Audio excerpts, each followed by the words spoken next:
Again. Yeah.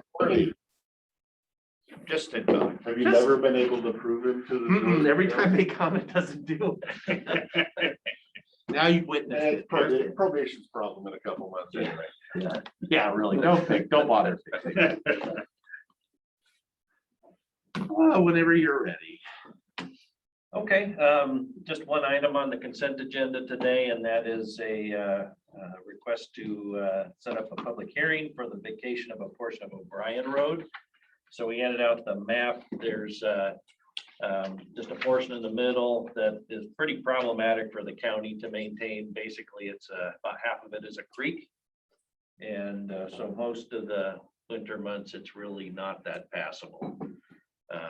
And you can kind of see the gully where the green trees and things are in there. So a portion of that is difficult, if not impossible, to maintain for much of the year.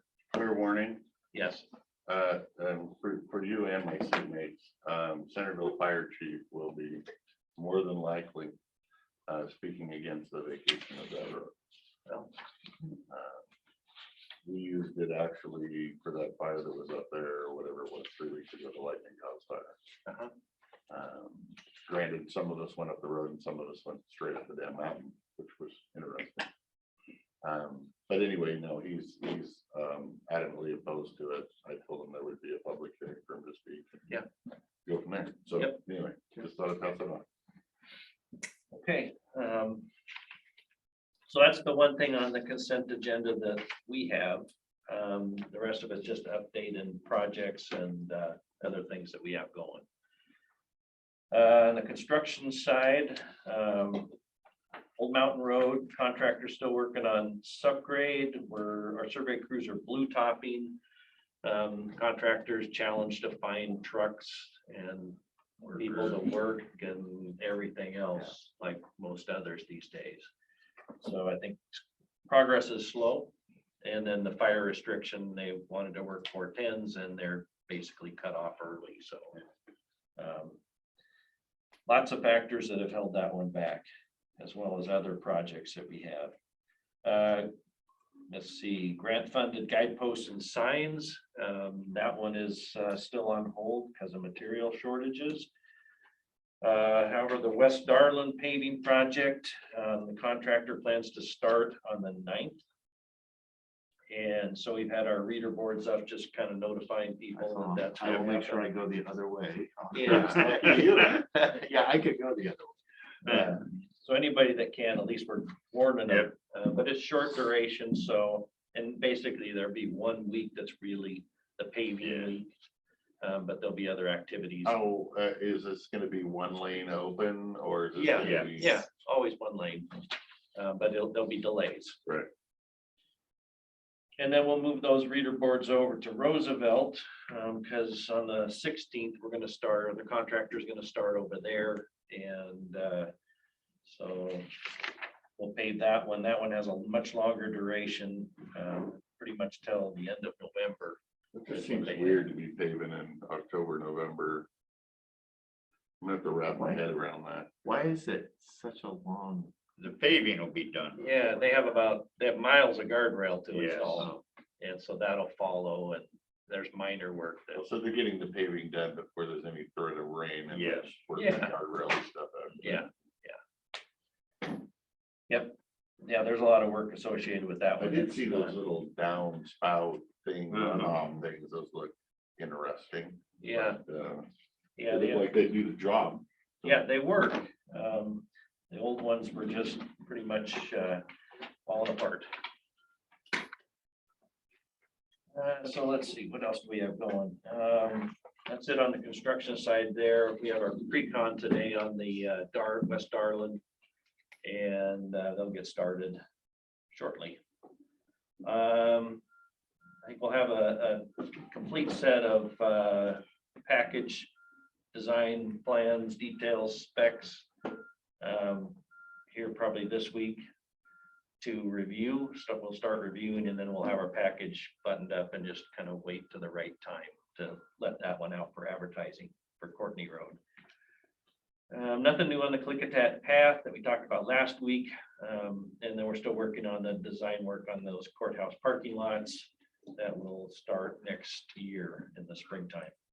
On the maintenance side, doing some grading where we can, kind of pushing the marbles around basically at this point in the year till we get some moisture that'll set things up. So lots of calls, people, get frustrated, but it's, there's not a lot we can do about it. Let's see, we have prepping, our crews are doing some prepping for the Roosevelt Grade Road paving project. And then, let's see, the West End crews, they're constructing a turnaround on Carr Road. They're placing crushed rock on Schilling Road and doing some grading. I didn't mention though, we have some pavement repair on Pipeline Road just at the city limits, so we're working with the city because it kind of overlaps. The city limits and the road is split at the center line, so half of the road is owned by the city and half is the county. Yeah. So it's kind of a Oh, crazy one of boundary. those. Can we move the center line over? It would be I knew nice. that Be was the nice, case yeah. with Pipeline, but do we have more of those? Oh, yeah. Oh, yeah. yeah. Spring Street. Spring Street and White Salmon. Yep. It's a patchwork. Checkerboards up. Sometimes it's the whole, it actually goes back. and Yeah. forth. So, Yeah, depending on the annexation. Yep. yeah. Yeah, it'd be nice to change that piece of it to where when they annex it, they get Take the whole whole road. road. Yeah, That was the failure right there. yeah. Somebody should say, no, you get the whole road, right? Okay. And then crews on the West End are hauling rock on Schilling Road, so a little bit of everything. On the facility side, the new building, supposedly our contractor said they were gonna move over today and start demoing the main parking lot here on the east side. But it doesn't look like they're there yet. So I know they're still tinkering on the other, yeah, right. Today Yeah, is until sometime. midnight. Yeah. Yeah, Yeah. that happens still. And start on is a relative term. Yeah. Yeah, that's We true. Parked something. Yes, something will be parked, some piece of equipment will be parked there before the end of the The end of the day. Yeah. Yeah, so that's ongoing. They're pretty much prepping for everything. The Court Street and the alley to get paved the 15th, so next week, which will be nice to start finishing things. Flooring, carpeting, and vinyl are going down in pretty much all departments now. I know they put the vinyl in the health department now, so things are starting to look finished. There's these, most of the interior doorways they're called a Rayco frame, which basically it's an extruded aluminum frame that gets fabricated or installed. All the parts come and you have to fit it in there and put it all together. So it's not a simple frame that comes pre-made. And I think they've finally got it down. So this week they're Kirby is bringing in a whole other crew, and that's going to be their focus. So they'll knock all that out and start finishing up the openings and installing the doors. Electrical work. I think they've caught up. They actually weren't here this past weekend, which I'm sure the electricians were happy that they actually weren't working another Saturday. So they got a few days off. They've actually caught up pretty well. And power, I think PUD wrapped up their work last Thursday, and I don't think our electricians are actually ready to, fire up the building yet, but they're close. All the punch down in the server room by the electrician has been complete. And then the other systems like the video camera and security, I think they're finishing punching that down today. And then our IT staff will be in there starting to set up their equipment this week. And as well as the fiber people, Wave is coming in this week to connect the fiber runs from the alley in our new conduit to this building and then back over to feed the new building. So all that work's happening, lots of things going on. The mechanical and then moving, I think I talked about setting up a meeting with the departments and everybody that's going to move this month so we can plan to move in November. And since that day is coming up quick, Expenditures, we're about 16.5 million so far, we're getting close to the end. And then we're, current change orders are at just under 1 million, which is around 6%. And still under our 8% budgeted. So- Skid, Sorry, Yes. backing up just a smidge. If we finish at 6% and we have that little 2% left over, what kind of number is that? According to this, looks like almost 300,000. yeah, about there. We budgeted 1.295 for change orders and we. And we're at about 1 million. We're at about. Let's see. We opened bids on our Annex 5 relocation to the fairgrounds today. And then the guys on the design side are still working on the parking lot expansion, and the city is hopefully, I keep kind of poking to get them to actually schedule the vacation of Grant Street behind the building. And so we can move forward on our parking lot. Courthouse entry, I'll let you. Pouring today on the south side. We'll pour again on the 9th, 11th.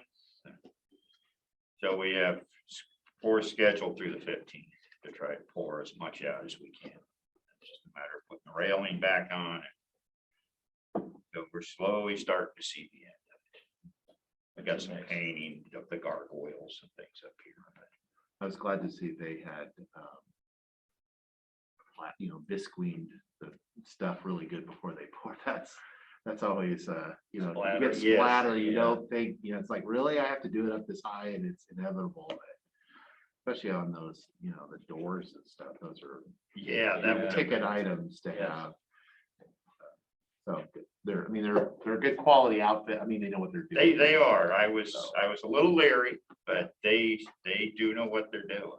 They bring in a big crew when they come to pour. Bust them all up from Vancouver, They have a whole group of people, the finishers, which is nice. Especially on stairs. Yes, Those go exactly. south in a hurry. Yeah, Yes, a lot of finishing. yeah. Okay, fairgrounds, met with Aaron at the fairgrounds. They want to have. Good example. Boy, okay, we heard enough Yeah, I heard nothing. So Aaron has talked about using the Joan Fry Arena as well as Horse Barn B. So they want to be able to drive through. That's the only other barn that you can drive through and actually not run into something at the other end. So We'd only do it once and then Yeah, it would be true. right. yeah, so that'll delay our indoor riding. So usually we start that the 1st of November. So that'll delay it by probably 6 weeks, and we'll have to adjust our fees for those that get season passes for that. Yeah. And so they'll use it for that 1st week in November, 1st week in December, and then that's it. So it's kind of a big push. Not like the hospital had done several days throughout each month. Or the first part of the year. Radio? We went up and flew it, and the site we picked was the correct site. So it's just a matter of putting things together now. If I can break the survey crew away, we can get some points, then we can put together our agreement with the district. Well, that finishes our list unless you have something else. No, no, It's getting shorter and shorter. we're saving it for Thursdays. Ouch. No phone calls, no. Nothing. Okay. It was a quiet weekend, Good. which was good. Good. This week will be much more. Well, yeah, that's just everybody was safe out. All right. All right. Thank you. Good. Thank you.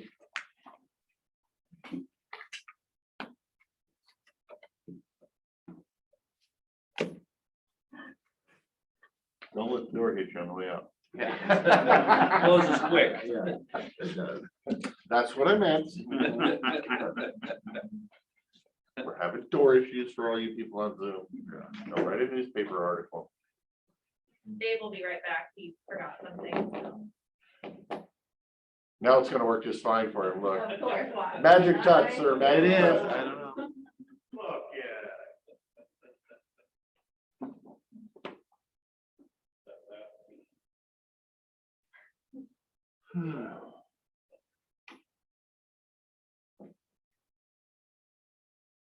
That is bizarre how that does There's that. gotta be a hydraulic or an air ram in that door frame that's not functioning properly.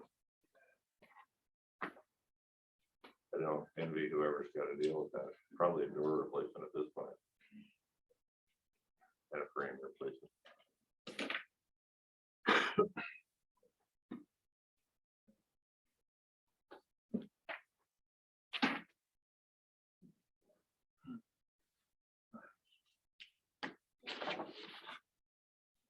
Hope you gentlemen have a good weekend. I did, very busy. But most of it good, most of it fun. So. We're running a little ahead, so whenever you're ready. I'll be back. Here. All right.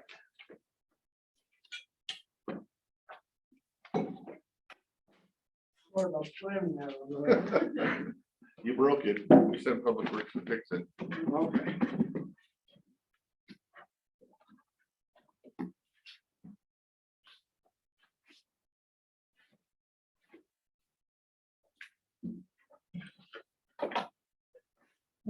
Sad that we're back to these. I know. The bank lobby is closed. Really? Yeah. Like knock on the window or? You can only give them money, not take any. Oh, okay. all right. We can go to the drive up, Yeah, which bank? will you? Oh. And the others might be as well, I don't know. I'll find out, I think. All right, maybe start out with economic development after a good morning. Yes, good morning. The regional economic development study, the summit, that's still, everyone's still working on that. We're preparing for the summit to occur on the 22nd of this month, from 8:30 to 12:30. And y'all should have got an invitation. If not, I'll email one to you. It's going to be in person, but there's a Zoom option. This afternoon, there aren't a lot of projects in there that are on the county's to-do list. They're mostly City of Goldendale, but I'll be meeting with Larry Bellamy and the consultant they have regarding a proposed aquifer storage and recovery project here for the city, and that potentially could have a micro hydro component because they're moving water down from up the Simcoe Mountains, and there's significant pressure involved in that. And on that note, it's a part of a larger city project to replace some piping that's coming down from their water sources and distribution piping. I'm not sure if there's a role for us in that, but there may be on the ASR component, aquifer storage and recovery component, because the next step in that would be a pilot test getting funding for that. As far as attendance to that, right?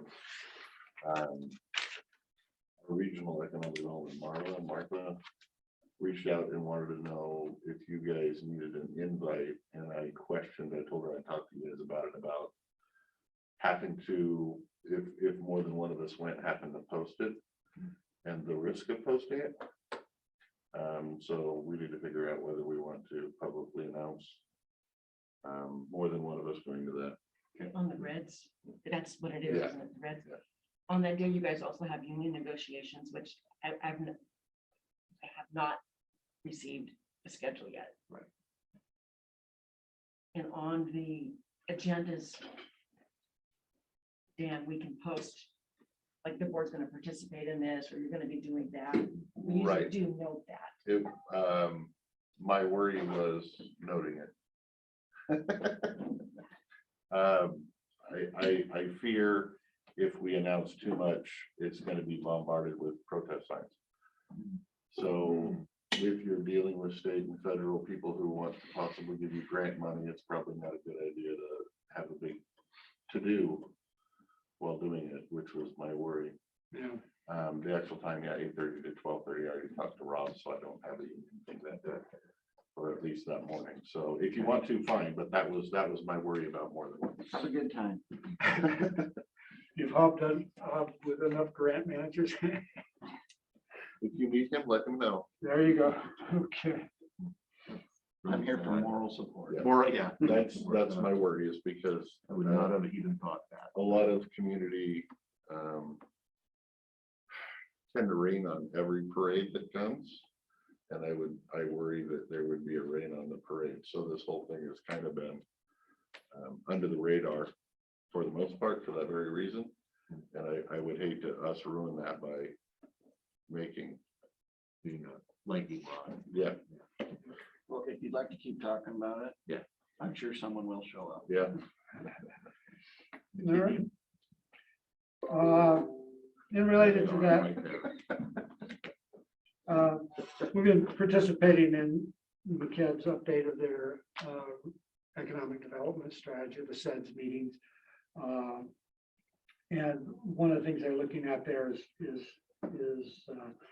broadband, and we're talking about broadband, and we may have an opportunity that the PUD is bringing to the table that work with a neighboring county PUD to bring fiber in as far as Goldendale. I guess they work in East County, but I don't have. Coming from east over here. Yes. Yeah.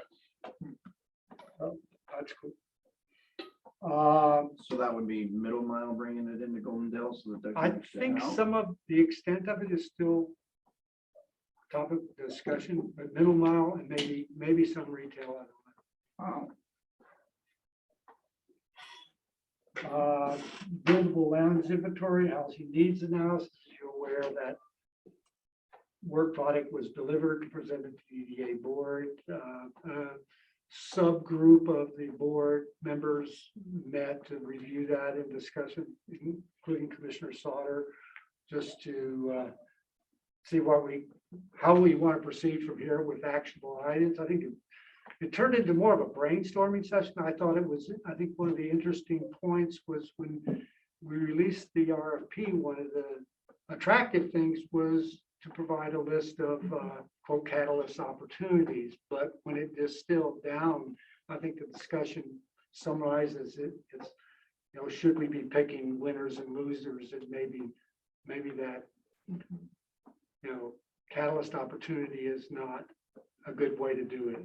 Just so they're going to That be. makes me feel better about that meeting. Right. And I think you also appreciate that, one of the big needs is housing. But I heard strong sentiment that public agencies maybe shouldn't be in the housing development business. So I think there's a broad discussion, how do we facilitate that development? I Without thought, having too big of a hand in it. yeah. Yeah, there was a lot of, brainstorming, hand wringing. Yeah. I was planning on listening in and then I got busy. And I don't know if you had a chance to look at the economic, the labor area summaries, reports that we get from Scott Bailey. I sent Mays out to you. And I thought was particularly interesting was the population growth estimates in the county. I didn't focus on I that. didn't focus on that either. It was down, we're, what was it? 1.7% growth for the year, which is a little above the state average, a little above what we did the year before. But the population for the year grew by 308 people. Over 90% of them were in the unincorporated areas. Now, before we were thinking the number would be about in the 70% or more, but 90%. That confirms the kind of anecdotal information that we are working with. Okay.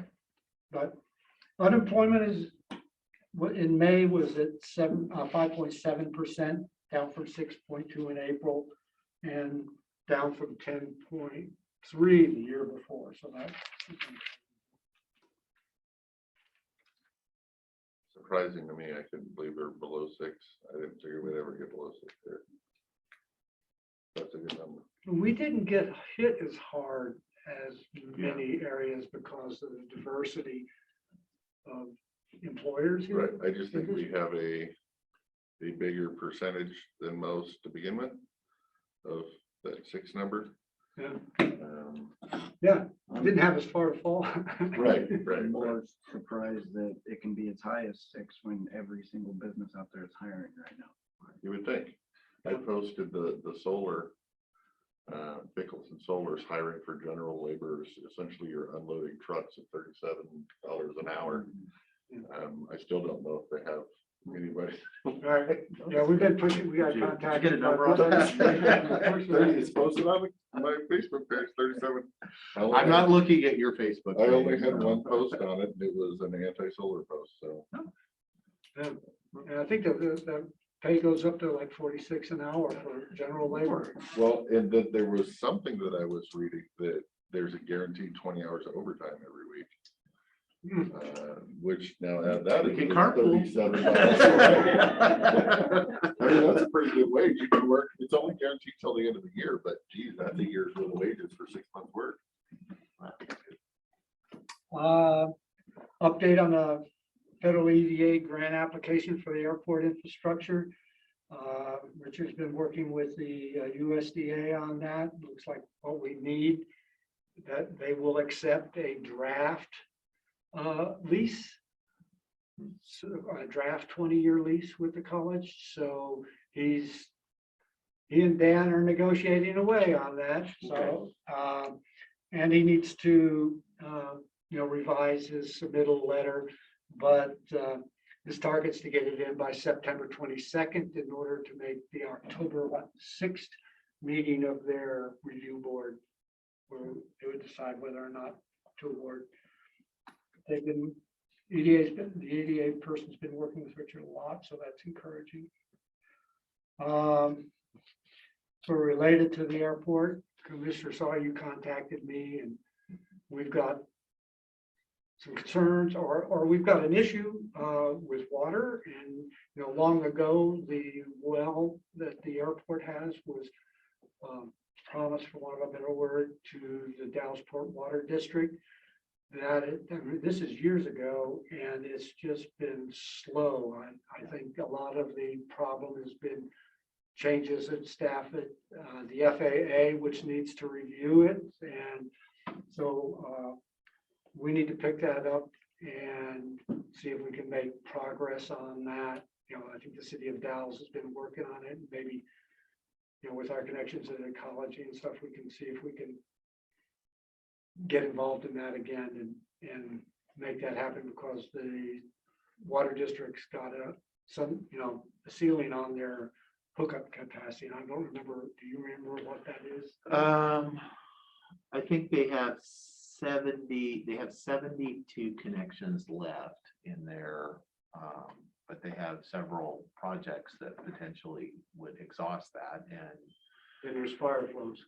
yeah, and the fire flow issues, and that's what they were raising concerns, because their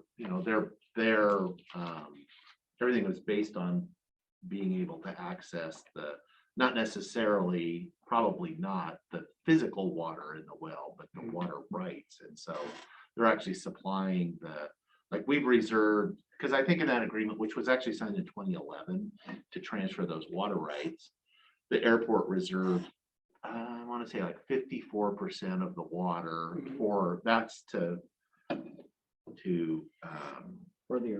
the airport, for full build out of the airport. And so it allowed them, but everything that's been constructed at the airport and connected to the airport is not actually using it's actually using the district's water rights, because we haven't ever actually transferred ours. And so we need to get that over the finish line. And the FAA has been, which I know if they give us $1, they own us. Yeah. But it's like that, none of those resources, the FAA has had one dime into any of that stuff. So why we have to ask their permission to transfer a water right on a well that they never paid anything toward. So that's been the holdup with that, is that Yeah. they? Yeah, because the agreement, because the airport, the city and the county have already, we've signed a contract to transfer the water rights, but we have to get permission from FAA. Anytime you're disposing of an Right, asset. why is FAA? Why is it taking so long? Because I think they Personnel basically have to changes. start over every time, because you can't ever get So it the, all comes down to gift of public right, property and, so the airport's transferring water, paper water to the district. The district is using their own water, the water to serve their customers outside the FAA, and the money didn't transfer hands, so we didn't sell it to them, and we're not allowed to sell it anyway. It's a goofy. Then the city attorney and I have worked together on it, and but every time you send something back to the FAA, they're like, bring me a different rock. So, you know, you send them another letter and then it'll take them 90 days to respond. And it's bring me a different rock. But we'll get through it. It's just, it's time consuming. As long as it's being addressed, I feel comfortable with that. It's tempting to be. Yeah. Anyway. Okay, and I mentioned, I think the last meeting that Richard spoke to the fire district in Klickitat regarding their gear. He indicated it would probably be October, November when he expects to see an application from them, so. Goldendale Chamber contacted me here a week or two ago, and they were asking about funding a mural project through using their economic development support contract. They were asking if it was in the scope of work. I didn't have an answer right then, but I have looked and I think it can fit. I believe the project, if I call it correctly, is to be about $15,000. Half of it was being proposed was half of that would come from the county via the economic development support contract, and half of it would be from the city. And it's for down here at this intersection at Main. And it would be one building, and there are some more. You've heard some more regarding this. Yeah, well, this was gonna be part of an update for you later, but the green building over here where the voter box is, right behind the voter's box on that wall is where they're planning this, and this is step 1 of 4.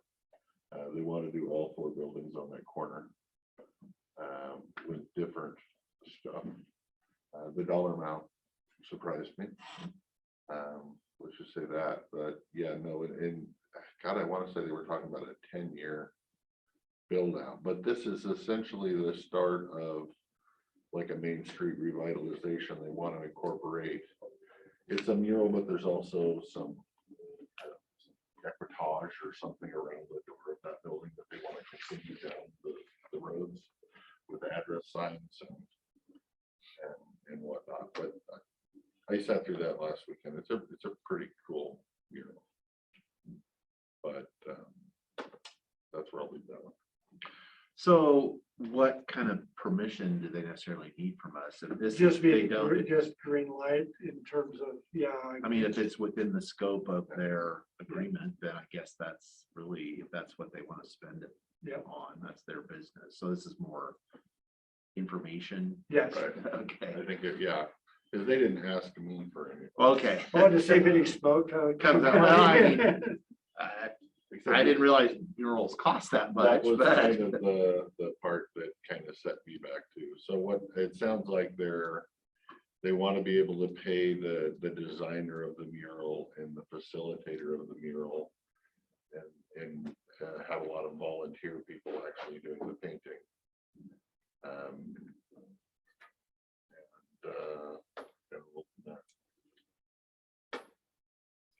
How much money? $15,000. And it's gonna be painted by volunteers? Some of it will be painted by volunteers. I don't know what percentage or what, or who gets paid what. I didn't ask those questions. well, maybe when Lee and I get off from our truck unloading job, we can. If the board is interested, the board can ask what the pay rate scale is. I didn't ask those questions. No, a long time ago when this, or working with the chambers, that led to these economic development support contracts. The initial projects were actual physical things like the benches downtown and that sort of thing. But it's expanded. And All right. the mural, just sorry to kick back, the mural, that whole side wall, let's say the mural's gonna cover about a third of it. Unless there's more questions, I'm done with that one. Yeah. We should ask, how much it cost him to put the honky tonk, paint on it, that whole thing. I know a mural is different, but it seems pretty darn excessive. But I guess that's what they want to spend their money on. I was gonna say, that's kind of the kicker is they have the economic development funds for what we paid. And if that is in the scope of work, And it's their choice. it's kind of their choice unless we want to micromanage. So,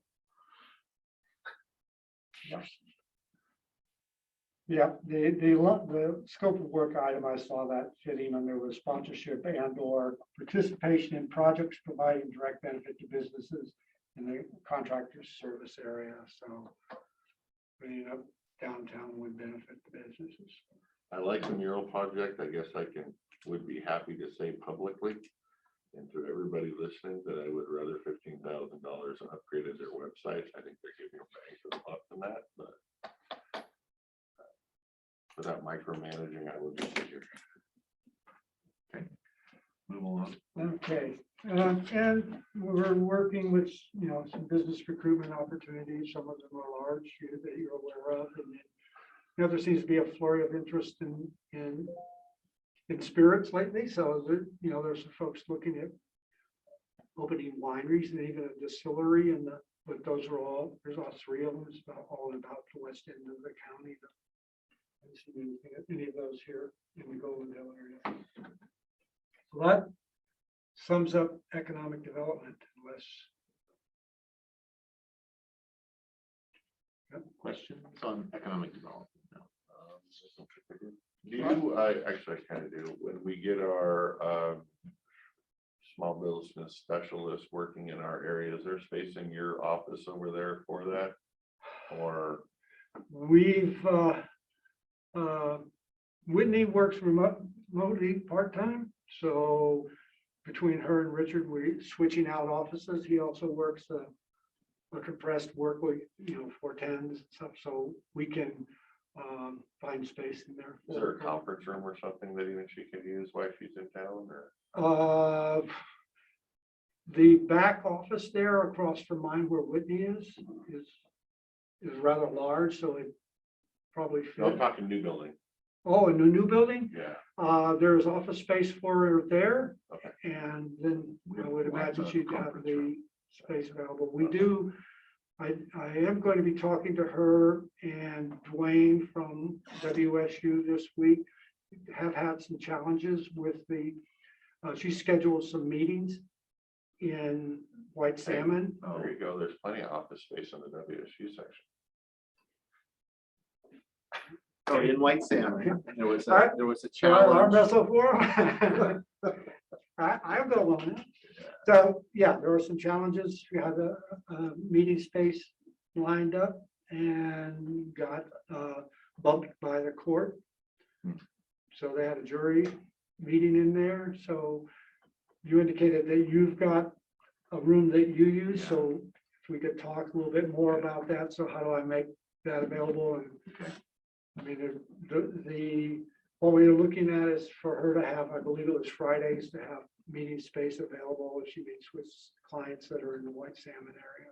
Okay, we should be able to accommodate something, I would think, Okay, down there. Is she gonna have a set schedule where she's whatever Fridays there and Yeah. Monday, Tuesday? That would be helpful, because that way we can Here. do right. some- But right now they're working mostly remotely. Right. Yeah, pretty much remotely. Okay. Yeah. As I'll discuss in my budget meeting, that's saved us a bit of money, the remote this year, because I was planning to have to lease office space for that, so. Those are costs we won't incur. Now moving over to natural resources. Whitney's going over the revised new proposed critical habitat rule. Comments are due the 20th of this month. The Forest Resource Council is also working on that. As it's Canadian and Lewis County continue to look on that. They're developing a map showing land that's not suitable because of stand age and fire severity. Their estimated cost of that is $14,000. Does the board want to contribute to that effort because we could use the work product? This is not signing up for the litigation though. This is, we could use that work in our, I don't have a cost estimate per participant, just I know the overall cost. You heard anything specific to individual? No, but it would involve the 3 counties and the AFRC, so you divide that by 4. So on the 14,000, you believe is the full cost, is the Yeah. total cost. not Yeah, the shared cost? correct. We did it, we can say up to. How much of that will cover in Klickitat County? We're a small Yeah, piece of it, just the west. but it would be good because we've got area that got fire risk. But do we get to cover a small piece of it, or do we get to cover? That hasn't worked before, or we've been a full. Anything we give is more than they're gonna get, so.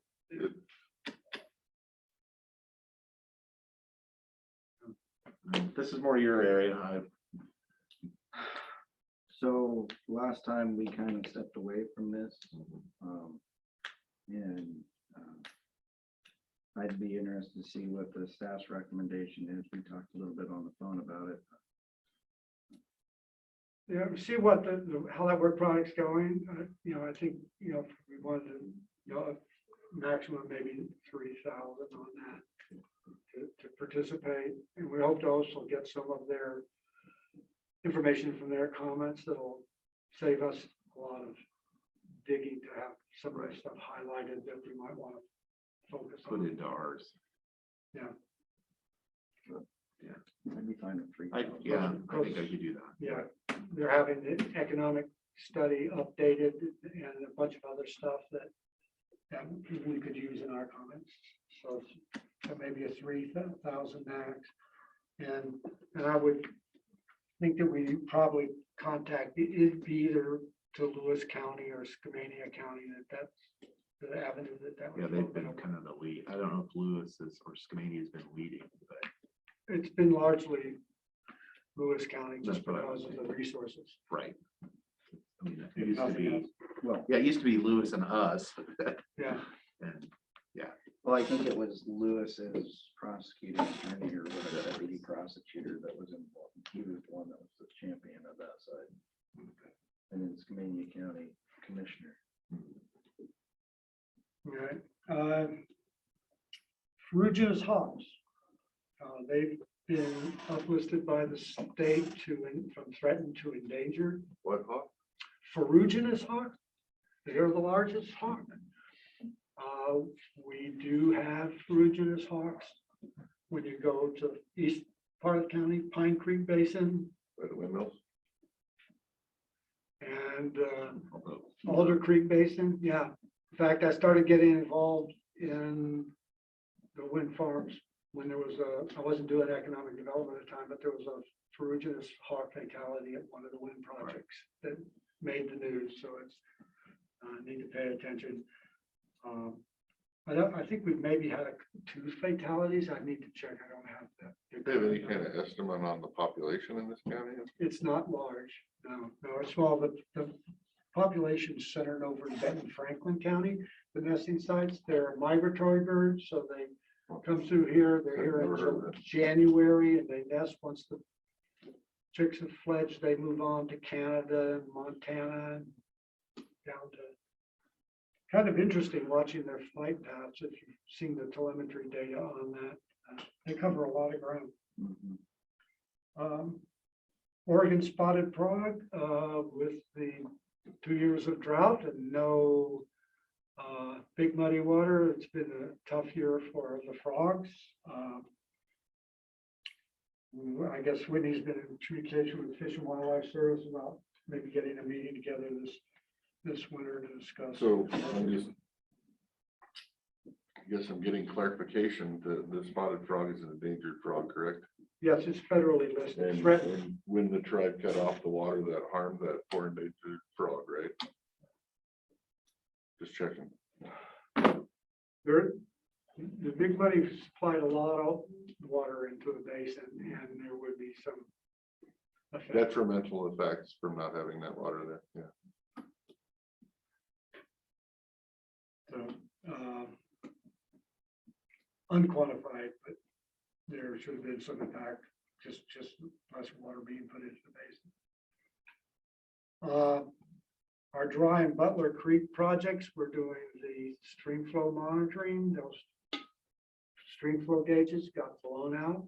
In the process of reciting them, we've run into issues related to cultural resources, not the discovery of cultural resources, but the governor signed an executive order back in April that enhances consideration for cultural resources. So trying to see if that can be a desktop exercise, but if it gets on the ground or even desktop exercise could be a problem for landowners. You've got private landowners giving us permission to get on site. And if you're going to put a stake in the ground, then they need a cultural resource survey for that.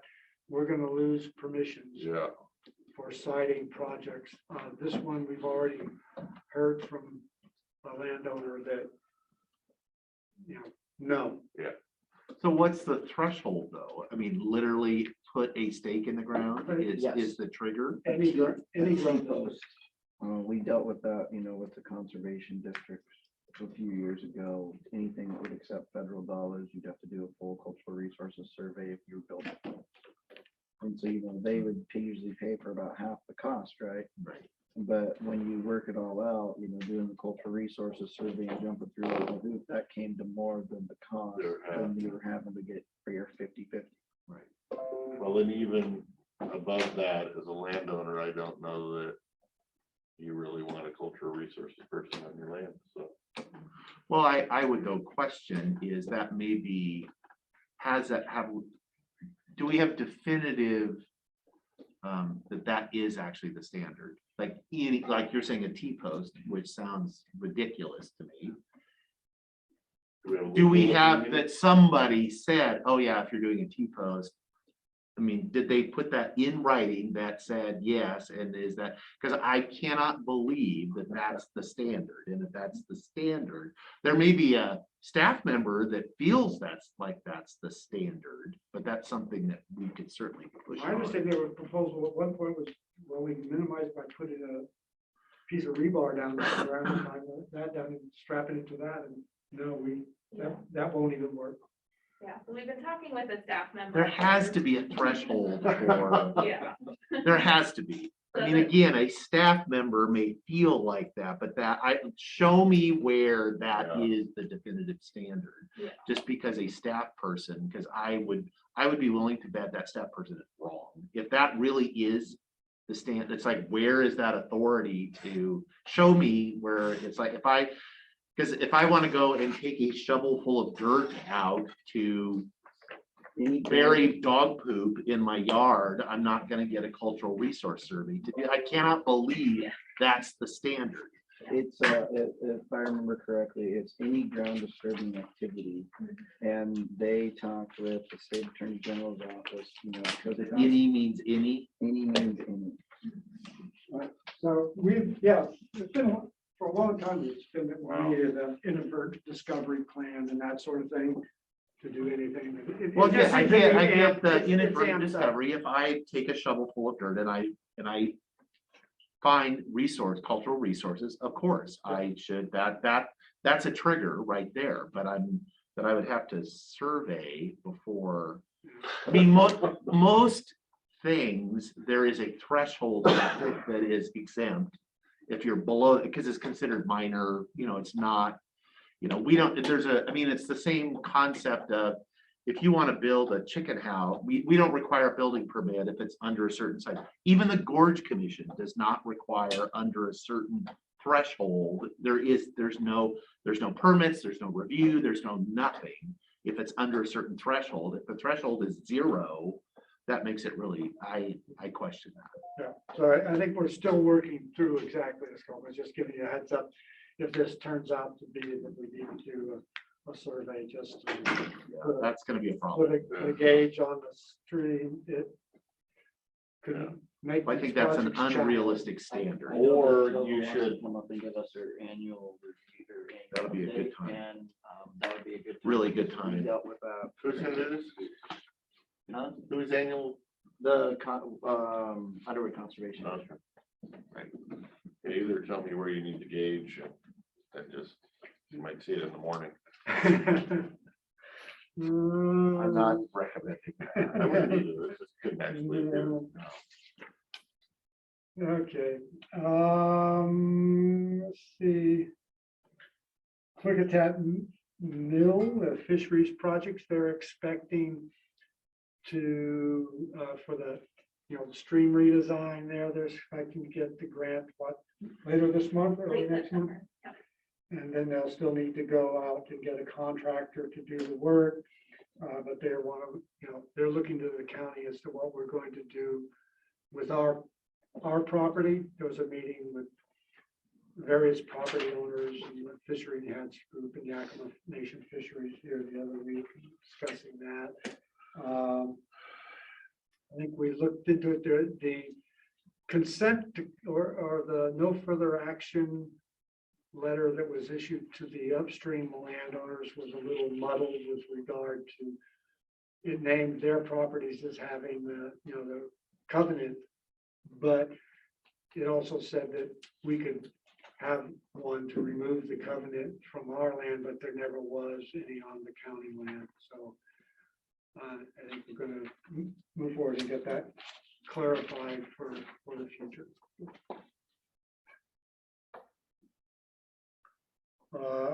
My Switzerland Canyon project, the big water storage project, that thing has been pretty much on hold for a good year and a half between COVID and working through some changes to the scope of work so we could get that last contract amendment. That project is up and running again.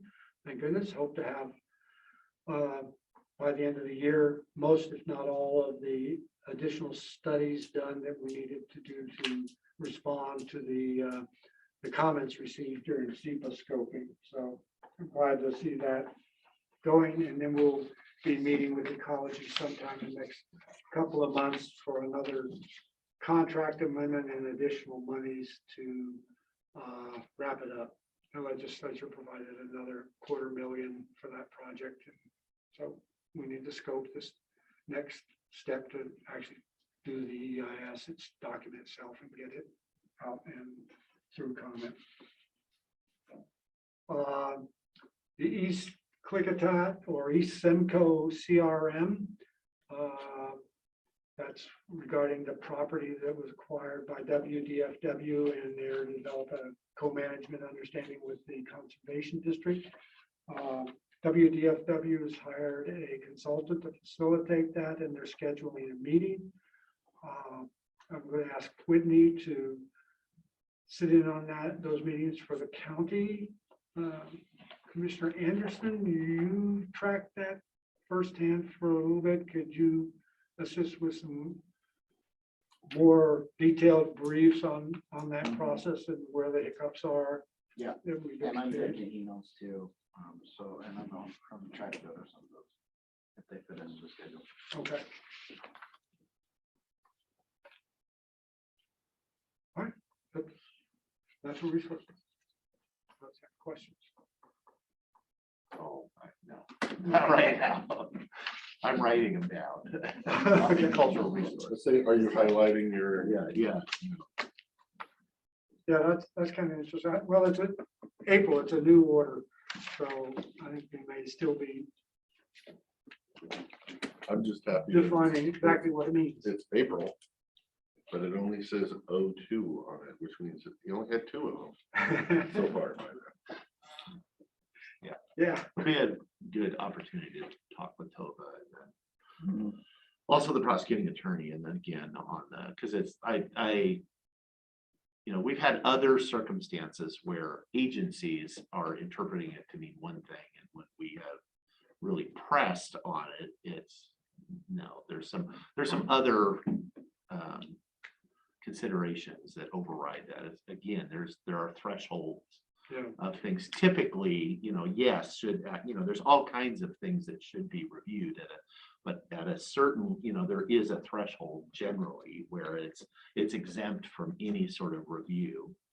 And if this is in fact, actually saying that, and that is what the whole point of it was, then yeah, we need to push back on that, because you couldn't do anything. Yeah. We did this, I remember what it was. It was along the BZ Glenwood Highway, and it was that fence line of the cliffs. And we ended up having to do, have the cultural resources person on staff when they went and dug the holes for the post holes and everything. They had to be there inspecting every single post hole going all the way down the. But if I'm remembering, I think that requirement was only on the federal property. And that was on the entire, I would be curious, if that was true. So I know I'm. But even that, you're digging a hole, you're excavating dirt, pounding a T-post or a piece of rebar is so minor compared to actually digging a hole. Well, and I would have a different standard to me, as if there are no, you know, if I'm driving a T-post in a known cultural resource, that's different. Any activity that takes place where we know they're like, this is a site, then you got to be super careful. But to raise the standard that it's the entire world, I think that is, no, I think that is unreasonable. And I don't think, because if you ask people, I mean, people would seem, oh yeah, of course it's reasonable that you would want to protect culture. Of course, I want to protect cultural resources, but if the standard that's being set is that you have to, it triggers a full-blown, you know, thing every time I want to take a shovel full of dirt, that's unreasonable. And 99% of people would not support that. They would think that was a huge overreach. You mentioned At Tova. least yeah? this person would You think that. mentioned Tova coming in, but we're working on this project. We're with Central Klickitat Conservation District. Are you thinking Tova because she may have put something in more recently? Just because Tova was wanting to come in and do her yearly update. Oh, okay. We just get her opinion. And what she dealt with Yes. state and federal. Yeah. So we went, you know, when I served on the board, we went around and around, and so that's why I'm kind of being quiet, because all the things you're saying, I said. But you've already said.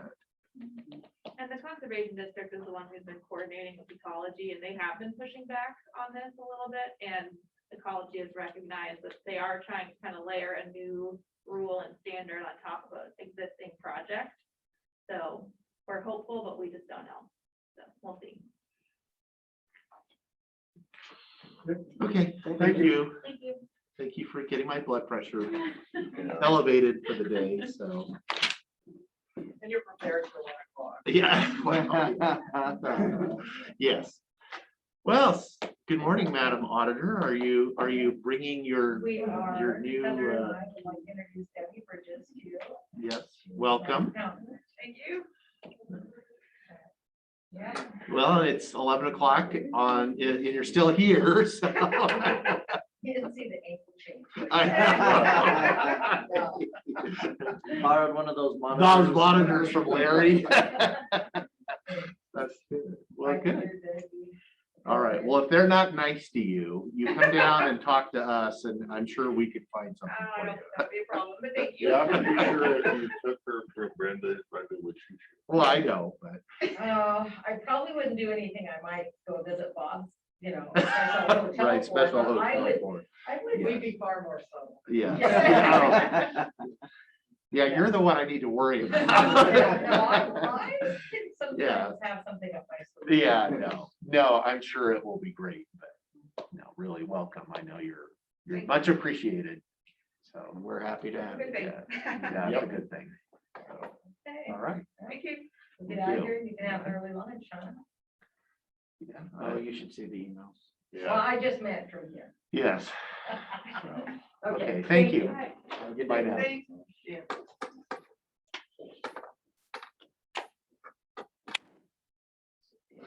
With that, Yeah.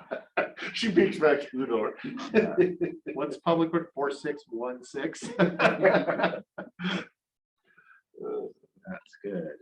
So any updates or anything before we are running way ahead? So, Well, I could give you updates. okay. Let's start with senior board. I got to go do. So Sharon explained it all to him. This is the in-home care. In-home, a piece of the in-home care. We still do like 120 people of in-home care. This is only a small little front. Right. And then they had questions for me, in which I answered, and it came down to, surprisingly to me, a unanimous vote in favor of discontinuing and transitioning those people to private or other, yeah. I thought there would be one holdout. I thought there'd be one holdout, but I think the questions got answered that they needed answered. So it was a unanimous decision, and they did hold a vote. Sharon was looking for,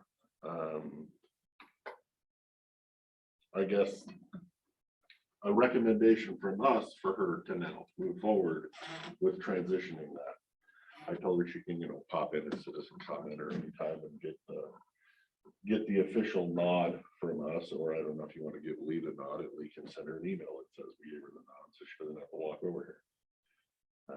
So, but when she was here last week, she was thinking the transition would occur by the end of the year. Is that Correct. what she was still thinking? Correct, and that's what the senior board was told, is Okay. because our license expires January 1. Right. We're Okay. gonna keep it through the end of the year and try to transition all of those people into other facilities, and also try to transition any of our employees that don't want to just work for the Become state provider, directly right. and do that, to possibly facilitate those up. But yes, no, that will continue through the end of the year. Okay. Okay, well, that's good. So do you want to wait for her to come ask for her? I don't know. I mean, I'm fine with it. I mean, that's. Yeah, I'm fine with Are it. you okay so- with, I think that's the, we don't need a motion, we just No, need to know. she just wants a verbal go-ahead, and so. to that's what I start said, the if we want process. A verbal go-ahead, we can just shoot her an email Yeah. that says the board gave her a verbal go-ahead. It would be nice to have her put something on paper to explain the situation. Yeah. Because when we get some sort of flack, because. And we're going to. Say that we don't care about seniors, we have something. We that- brought it to the senior advisory board and got a unanimous vote. Right, this is a recommendation, which is helpful to us. Yes, it is. That's why I was glad there wasn't a holdout or two. Okay. Well, good. All Your right, name what- taken, sir. We can go back into artwork. So when I talked to them about that, I met with them at the chamber, in which they sell artwork, and there's artists all over this community, and that's a kind of a big deal here. I did bring up that we talked about doing murals and whatnot, or paintings or something in the courthouse, of which they loved or in the new building, in which they loved the idea. And then when they mentioned the price for this mural, I started going, well, we could probably get some stuff from Amazon. So I don't know where that discussion will go. But there's some really good stuff that they have, and the lady that does the photography shop right up here next to the Sentinel had some really beautiful stuff. Anyway, so I don't know where you guys want to go on this. My thinking was, is as this building gets a little built, grab a couple of them and walk them through the building and kind of give them our take. If we can go over there and maybe give them a tour, and give them our take on what we're looking at or what we're trying to do. They brought up ideas of, because I'm trying to not have to pay for things, of doing a wall or whatever, that they can possibly lease the wall and show locals art that's for sale. I don't know that we can do that in a public building. So that might be something for the prosecutor to see whether we can have items for sale. Yeah, you'd have to contact them, but we're out of it. But that would get us free art. And it would keep the stock rotating. I also told them that we would probably want to have a hand in what art, of which they started to take offense to a little bit, but I told them I want to make sure we don't get into some kind of political art, and which have they understood. So where we go from here, who knows?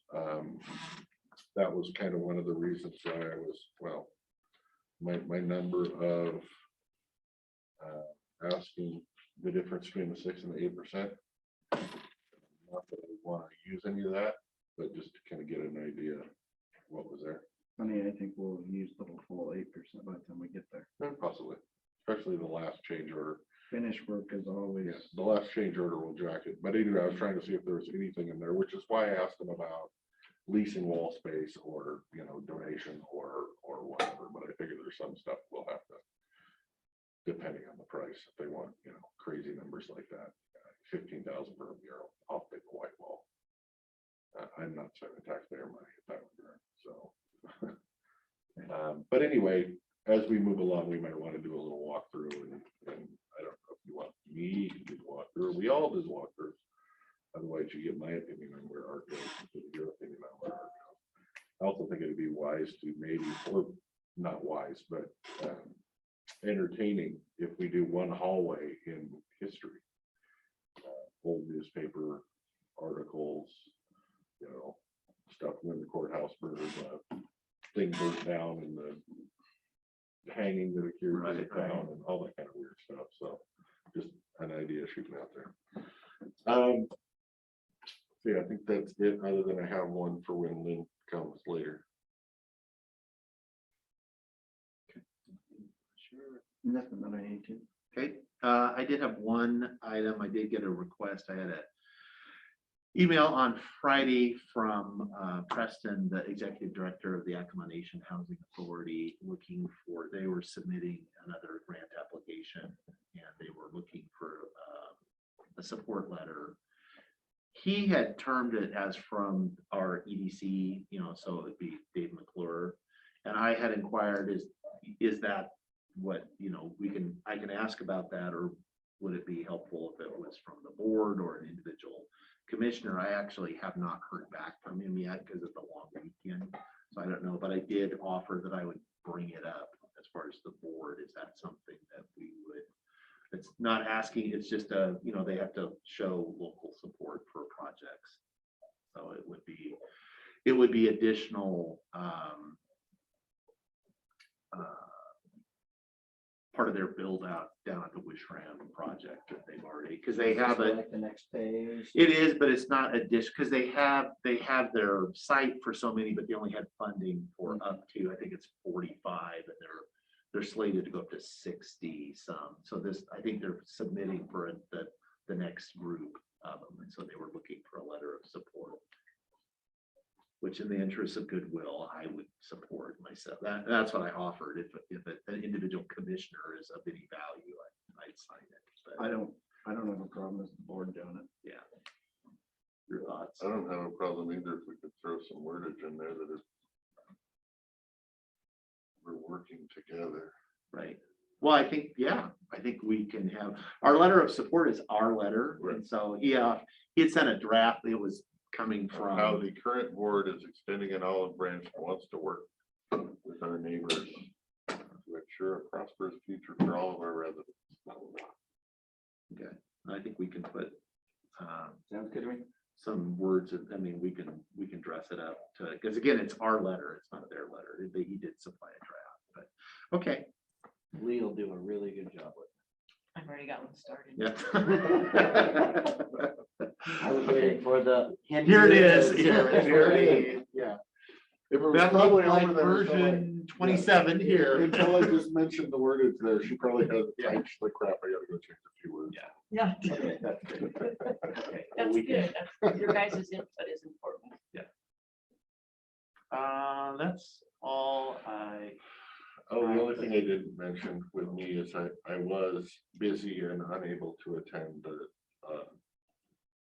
county childcare development meeting last week, so.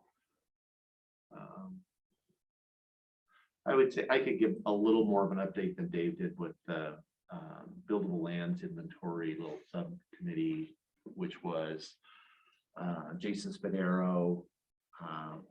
We had invited the mayors, Mayor Keithler did participate. Leslie Hebert from up here.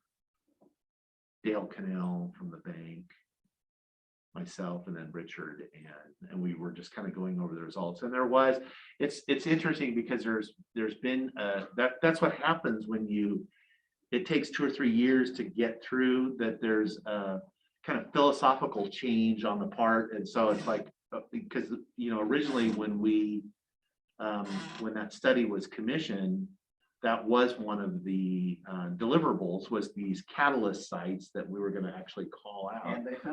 And they had them. And so, but the current thinking is like people were really uncomfortable with that, with calling out specific, kind of picking winners and losers. And so there's some discussion going on that. We're going to meet again prior to our next Klickitat meeting. So sometime in the next month or so that we come up with some kind of recommendation, because that was the whole point of the subcommittee. Is it's really difficult to try to herd something with the full 15 members. So that was the like a smaller subcommittee to look at it and come back with some ideas. And so everybody is that was the homework, was come back with one specific actionable recommendation to the subcommittee. For one specific site? Or no, like an idea Or or just plan? a specific plan. Well, I would recommend that plan incorporates one site from each district, but that's just. Well, they didn't really want to, and there was just, of course we want, broad across the whole county, but it was funny. There was a pretty wide range of approaches to what we should even do with this information. From one end of like, we shouldn't even really be involved. We should just basically release the information to the universe, let the private sector deal with it as they do. See, to me, I kind of want to hear that diverse range of thoughts on the matter, so. Well, you're gonna get it at the next Klickitat meeting. I was gonna say, even if you guys don't come up with a idea or a plan or whatever, that's fine with me, because Right. it's not like you gotta take action on this tomorrow. No, I not would at like all. to hear each individual person's thoughts on their whole thing, so. I would say from my perspective, as far as the voice that I was at the table, I was looking at this drive from the county's perspective, or the government entities, if the municipalities, was using the information to drive discussions about where to make, or as far as public infrastructure investments, not into the, like, we're not in the house building business. I don't want, but it does, like when we looked at, 10 years ago, when there was a hookup moratorium in White Salmon, because there were no water hookups, because there was all this infrastructure that needed to get done. It was really easy because it was like, that's the limiting factor. So let's go, work with the legislature. Let's go do whatever, put these projects to get that stuff fixed. And then we're kind of done with it. And which it did, it worked in that there is, there are connections in. They expanded their connections. They but now expanded they're their, about- yeah. They're about tapped out again. Yeah, no, I think they're in good shape. They're in good shape, but that was the kind of Talking focus. about they only had like 73. And No, that's Dalesport. No, White Salmon, because that one property that's right on SR 14. No, that's Pigeon. they use water, but they have their own water system too. Yeah, you're right. The one on 14, that is, they Because don't. they were saying that one would tap them out. Right. Oh, tap out That's Bingen, Bingen, not Bingen, not white salmon. White salmon's in good shape. Like But saying the that- reason white salmon is in good shape is because that became the focus of, because there was a more, you couldn't get any Was that a connections. focus of state pressure? Was that our economic development board helped funding them to increase their Both, capacity? I would say. So I was just using that as an example. Right. Kind of my focus was what are if See, the I- catalyst sites across the county, what do they need as far as the infrastructure? And that's what I would be focused on, because that's, it's pumps and pipes and Right. that's a tangible thing that's easy to like, not, Not building apartment complexes. right. Well, that's- another one is, so say you come in for special use permit or some sort of something and you're a catalyst site and you're like, according to the community, according to the buildable land inventory, this is the location Right. that we need to put this kind of Right. infrastructure in. And so, or you're going out for grants or whatever, and you can roll back to your buildable lands inventory. Right, and say this was This is on this identified. list, kind of like how often we're like, this is on our said list, this is on this Right. list. Because once you're on a list, then you're eligible for funding. Right. Because it's not just what you want, it's what the community at large Right. has agreed is the right direction. Right. So I see it both ways. You're picking winners and losers, but on the other's hand, I'd rather pick something than nothing. Right. Especially if we've already paid the people to do all the darn legwork, and then we're just going to eliminate it, and you're like, oh, well, we spent. I don't think you eliminate it, because I think the private sector is gonna be looking at that map too. I mean, but not if you don't include. But those aren't, but there was no surprises on that list. I honestly, It wasn't like I the was- private sector didn't already know. That's why they're on the list, is because I was kind they of provided the information. curious, I guess I would say, 2 years ago. On why that was even being done. I was assuming you guys thought there would be things that you were unaware of that would come up because of this, and I didn't see anything that surprised me reading through it. It helps to know where growth is likely to occur, so that when you go into comprehensive plan use zoning, then you can roll back to your. I guess you go there, yeah. inventory, which is usually required when you do a comprehensive plan update anyway. Which, yeah, so that makes sense. So more to come on that, but yes, that whole discussion will likely, you're not gonna get some. I do not anticipate some crystal clear recommendation from that subcommittee at the next case of PETA. I think you're gonna get this diversity of and it's gonna be, and that's one thing I do Brainstorm want to ideas. schedule. Because that was part of the reason we ended up with the subcommittee, was we had that on our agenda at the last one, and it was like, we had so much work to do. It's like, we spent all this money and 2 years of time doing this, and we're going to discuss the results in the next 15 minutes. That doesn't seem likely. It's like we need a whole meeting just to dig into that whole thing, I think. So we'll see. Yeah. We'll see what happens with that. Would you So like to move to recess? yes, I think so.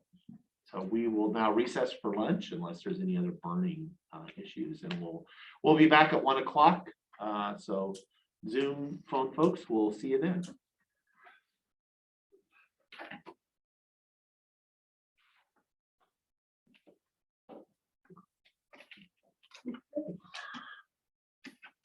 I think we're gonna do this. Inevitable.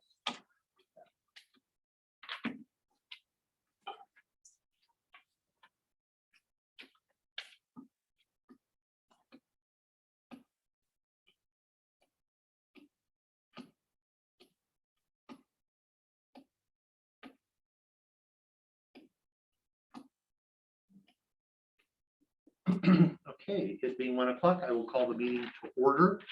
Let the record show that all three commissioners are present. Before we move on any further, it would be my, I would ask or inform folks in the room that per proclamation 20-28 is a requirement that you wear face coverings. If you are unwilling or if you are unwilling, so I guess I need a statement from both of you. Let the record show there's two folks that are non-compliant. Are you willing, are you going to comply with that order? I'm unable to wear a mask for medical reasons. I don't have a exemption for that, because if you are unable to wear a mask for medical reasons, you do have an option of participating in the meeting via the Zoom format that does not require you to wear a mask. Okay, well, can I submit my paperwork and then I can respectfully leave? Okay, certainly. I will do that. I would ask Mr. Wagner. Give me a mask. Okay, Should be in the hallway. Oh, there's some on the. There's some right there. over there. thank you, sir. Yeah, you can submit, and then you can, Okay. that would be fine. Go Can ahead. you announce for the record what I'm submitting? I'm submitting a resolution from the commissioners of Palace County, two different ones. Okay, I'm gonna wait and go ahead and give that to her. We will announce that during citizen comment, because we actually haven't done that yet. Okay. So, No, I have copies. okay, thank you. Thank you. Okay, with that, then we will begin with Pledge of Allegiance, please. I pledge allegiance to the flag of the United States of America and to the republic for which it stands, one nation, under God, indivisible, with liberty and justice for all.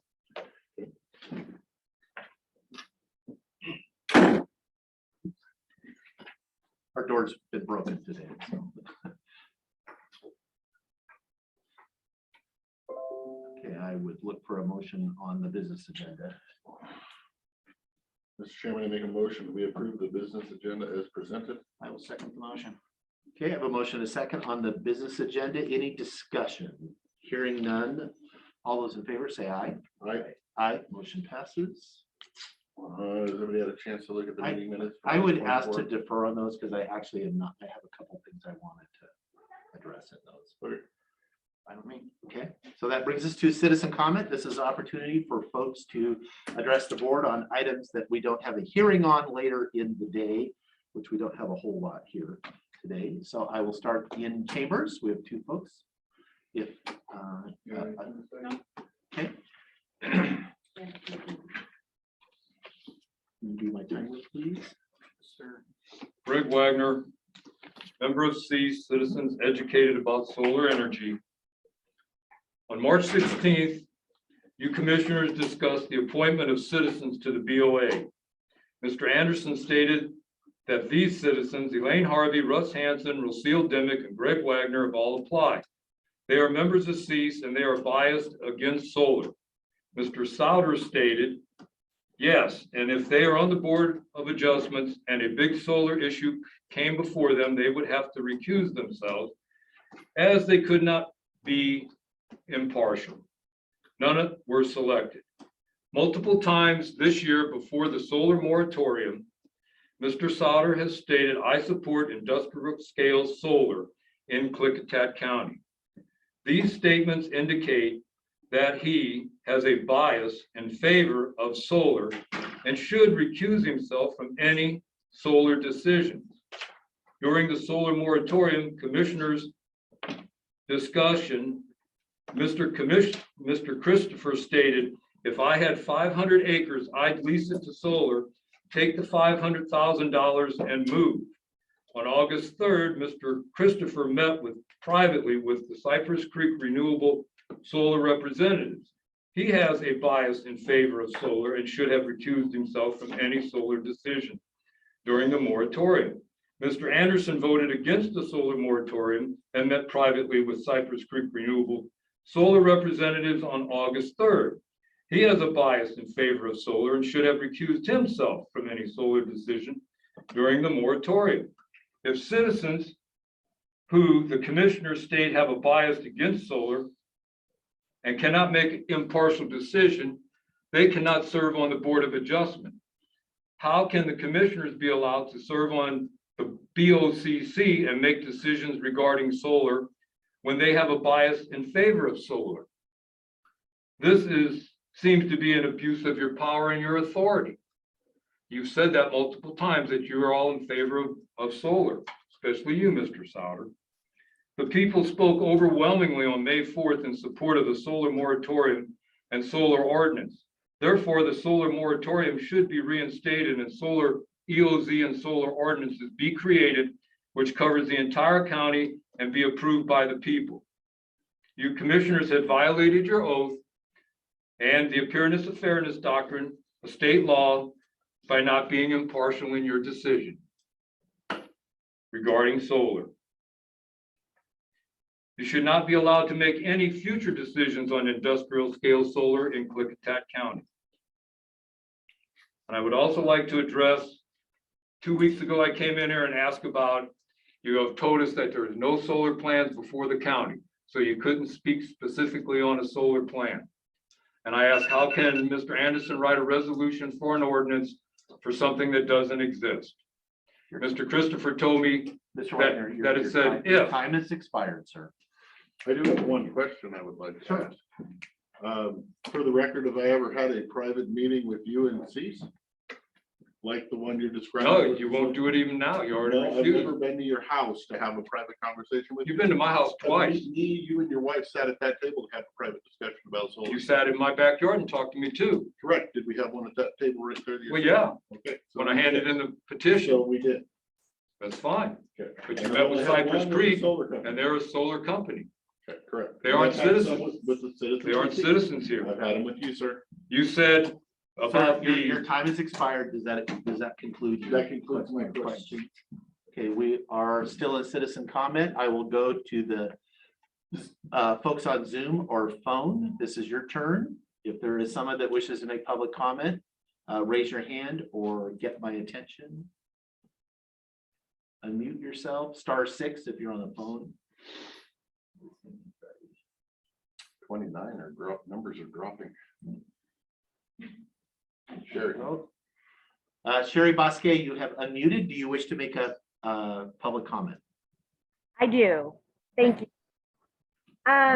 So I would like to finish up that conversation real quick as a citizen observation. Mr. Christopher has talked to Mr. Ragnar. You've made that clear, but I, as a citizen, have not seen our commissioners act in favor of the citizens' voices that were well documented May 4th, asking in the majority by far to have solar ordinances for our company. So, or excuse me, for our county companies, same maybe. So that being said, you might have talked to Mr. Wagner and gave him your fair time, but a solution has not been made for what the people would like in our county. And I'll move on. We want solar ordinances, and so that's that. So I have a question. Who is the Klickitat County Land Planning Commission? What governing body is that, and where can I find information on that hearing body? Ms. Bosque, from the cuff, I assume from that title, you are actually referring to the County Planning Commission. Is that is the governing body on those matters? Okay, how can I get information on this governing body and who's on this board that hears the cups or the conditional use permit? It's posted on the website. I believe. No, and it's, if you're talking about a conditional use permit, that's the Board of Adjustment, which that's a different board. That's the 5-member board. I believe we've provided this information prior, or you can, if It's all not- on the BOCC website Website. under volunteers needed. Yeah. It lists who's there and how to apply for one of those positions. Okay, so why I'm asking about this is I've have received information for a 58-foot 3-inch by 21-foot steel bridge application that says that the shoreline conditional use application will be accepted until but that it'll be put before a public hearing with the Klickitat County Planning Commission. So that's not the BOA that we talked about conditional use permits are, and I'm sure my time will run out. So I'm very curious how this is by John Anderson. I believe that would be family to Jake. So Jake would have to recuse himself on this, probably, I don't know. So I'm just trying to understand who this Klickitat County Planning Commission hearing body is, since all I've ever heard is the BOA hears our conditional use permits in the county. But I guess we'll watch this one play out. And I have one last question. Has the Board of Commissioners, County Commissioners, approved any environmental studies off the Knight Road area for any solar companies? Have you approved any environmental studies for solar companies to go out off Knight Road area? Okay, your time has elapsed, and I'll answer, at least to my knowledge, I am not aware of any studies that have come to the Board of Commissioners that we've approved anything. I would agree with that. No wetland studies? A company is allowed to go out and conduct any studies they want, just like you can do any studies on your own property. Doing a study doesn't mean you have to come in front of the Board of County Commissioners to ask our approval. And or to give us the results. So I don't know anything about it. Okay, thank you for your comments. I would, just a little background information, the Planning Commission is a 9-member board of folks that are appointed by the Board of Commissioners. It is on our county website. There's 3 from each of the commissioner districts. They serve, I believe they're rotating 4-year terms. So they, so there's not, they don't all leave at once. So we just did do appointments.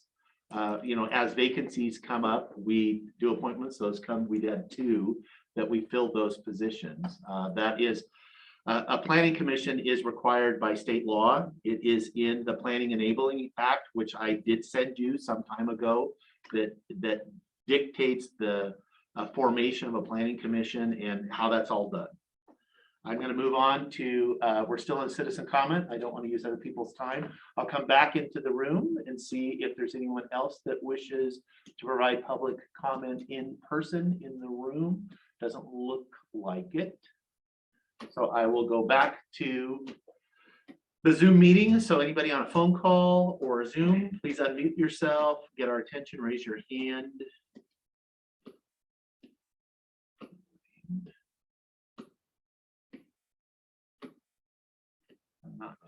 I'm not seeing anybody.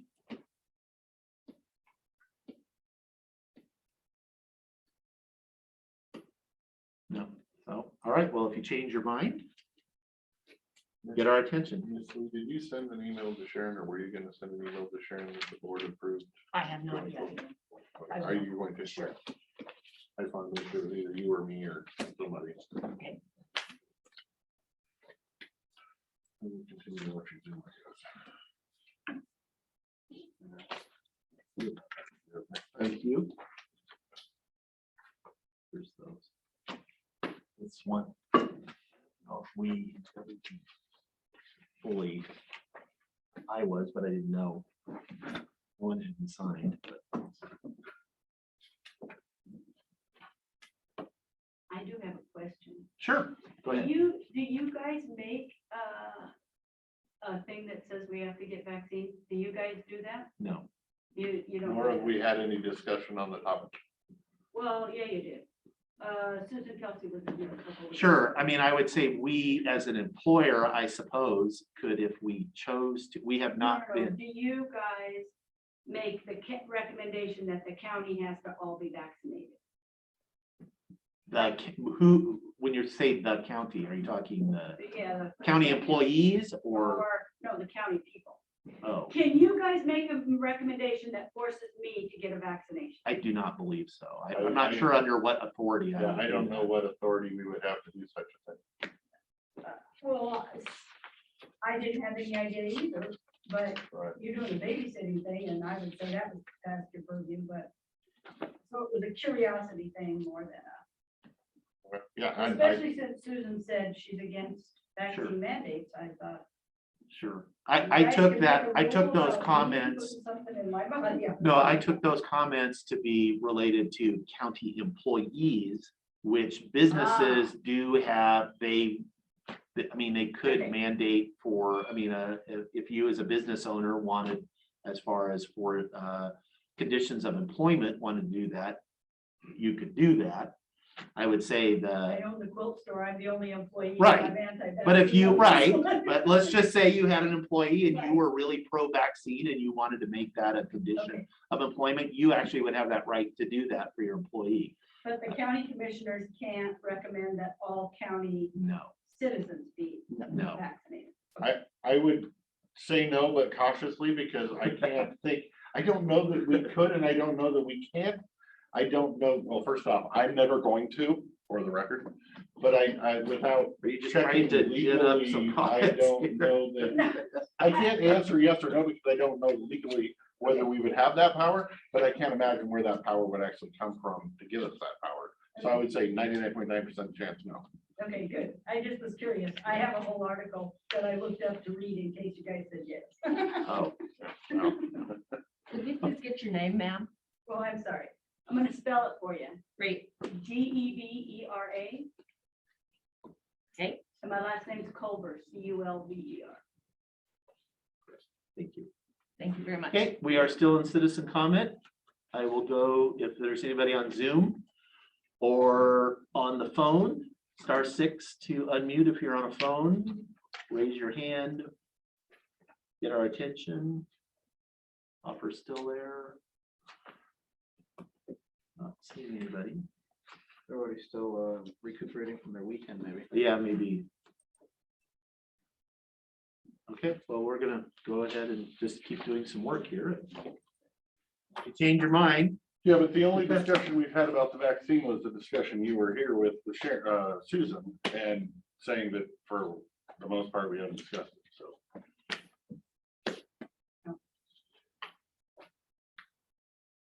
there's nothing there. You can look at them.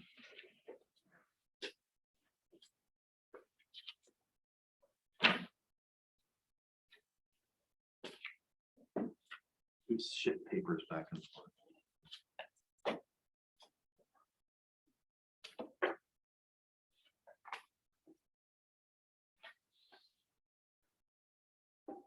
Oh, Is the supervisor signature. oh, all right, thank you. Before I forget, then let's go ahead and take the written comments that were submitted. What I was Did doing. email them to you. Yes, thank you.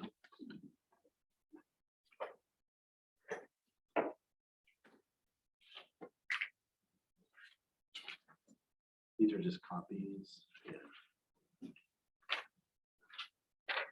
It's one packet. If you need more, Okay. Oh, okay. I'll hand it all back to the effect.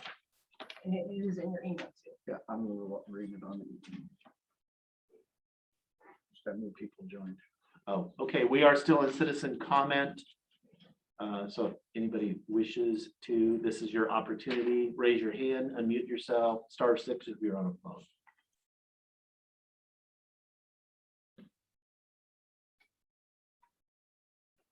I'm not seeing anybody. Okay. Just so folks, I guess, in the room or on this, we did have an individual earlier that was could not comply with the mask mandate as far as in the public meeting, and so did drop off their public comments and then respectfully left, which I appreciated. And what they had dropped off for public comment was a copy of Cowlitz County Board of Commissioners resolution not requiring vaccinations of county employees in Cowlitz County. And also a petition, looks like, based on this would be for this county to do something basically the same, looks like. Mhm. You have that, yeah, you're looking there. That's good.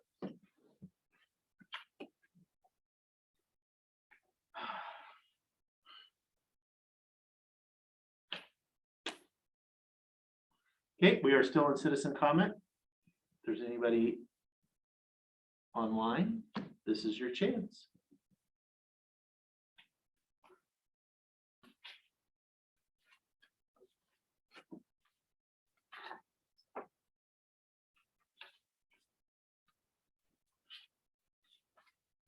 Can I request what that citizen dropped off, what the resolution said?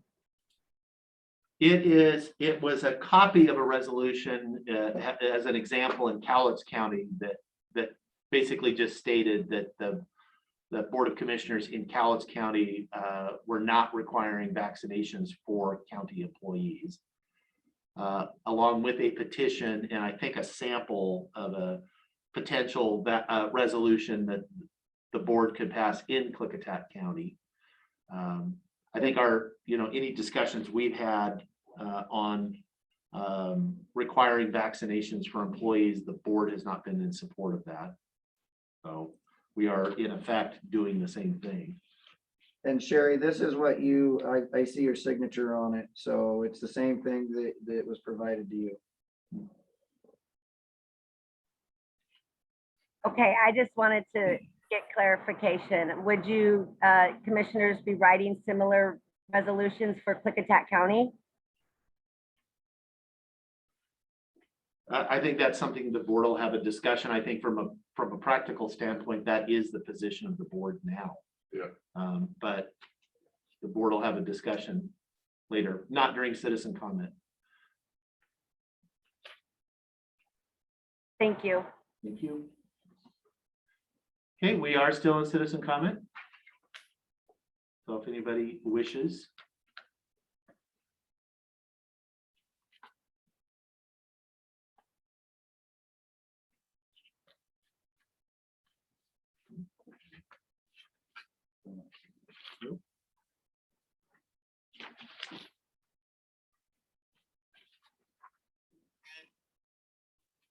Sherry, I have a quickie question. If you can, feel free to answer it or not answer it. It's your choice.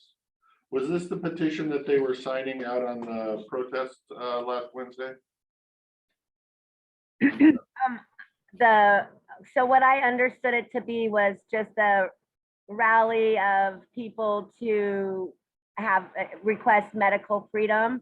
Right. And I believe what I signed there was the resolution. It would be what Cowlitz County has adopted by their commissioners in their county. And that I was one of those signatures that yes, in requesting that our county commissioners draw up similar resolutions that as provided to you right now. And that's what I signed. How many people signed that? Curious. I would have to hang on a second.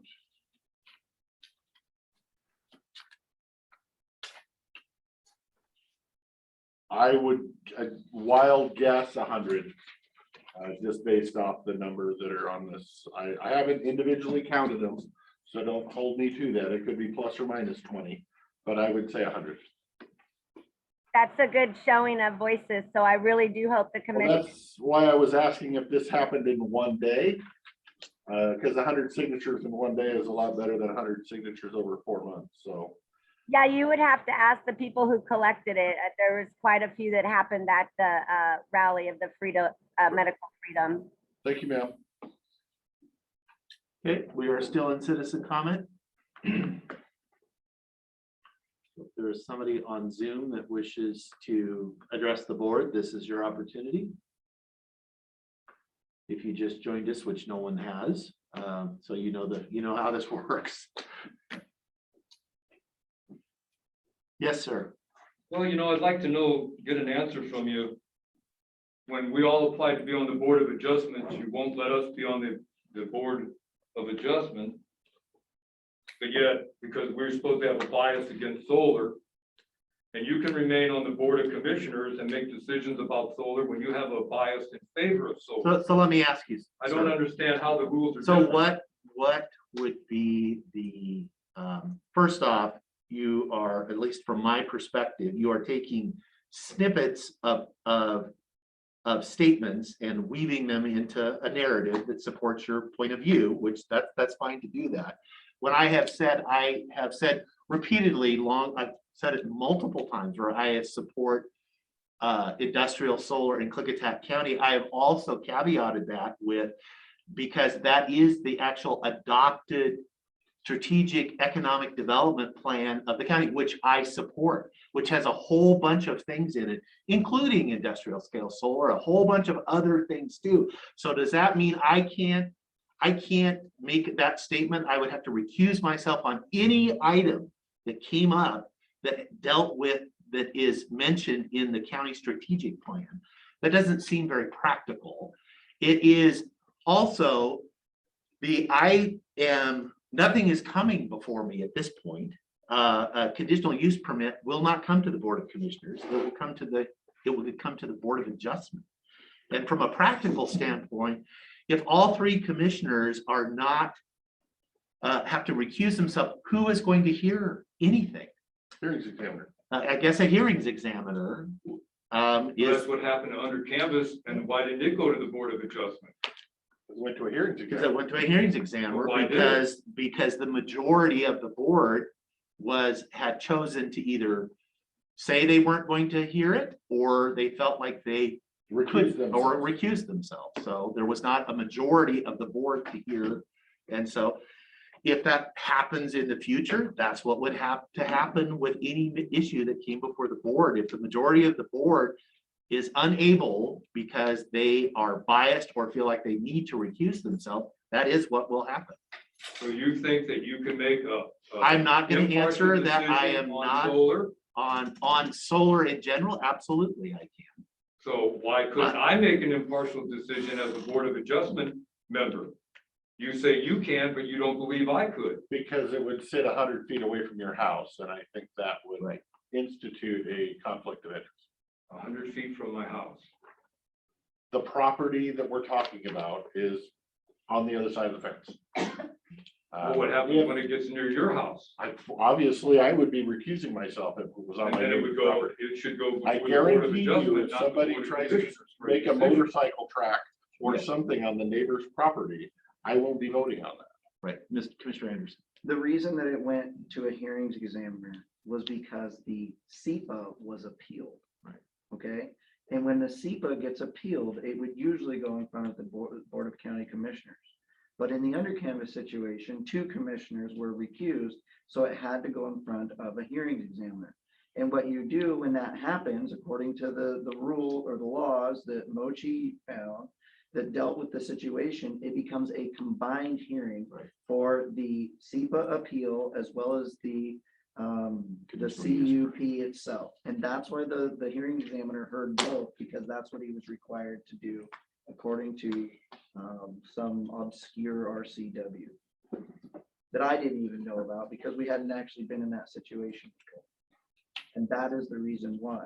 Now, if yeah, that's the answer of why that occurred, okay? But the CUP didn't protect the citizens at the under I, canvas. this is, okay. This has been, we've been through several hearings already, and apparently you want to continue. You will have there is a process, there is a process for that. It is not during citizen, it's not during citizen comment, is not when that's not the Well, it correct. hasn't been anything since May 22nd. Okay, we are still in citizen comment for anybody that has not already spoken. We have 1 minute. So you We have allowed 1 Sherry to minute. speak a second time. She asked a question and you I did was too, and asking we a question answered. too. I am still looking if there is anybody that wishes, I'm giving the opportunity. If there's anybody else that has not spoken yet, this is your opportunity. I'm not seeing anybody.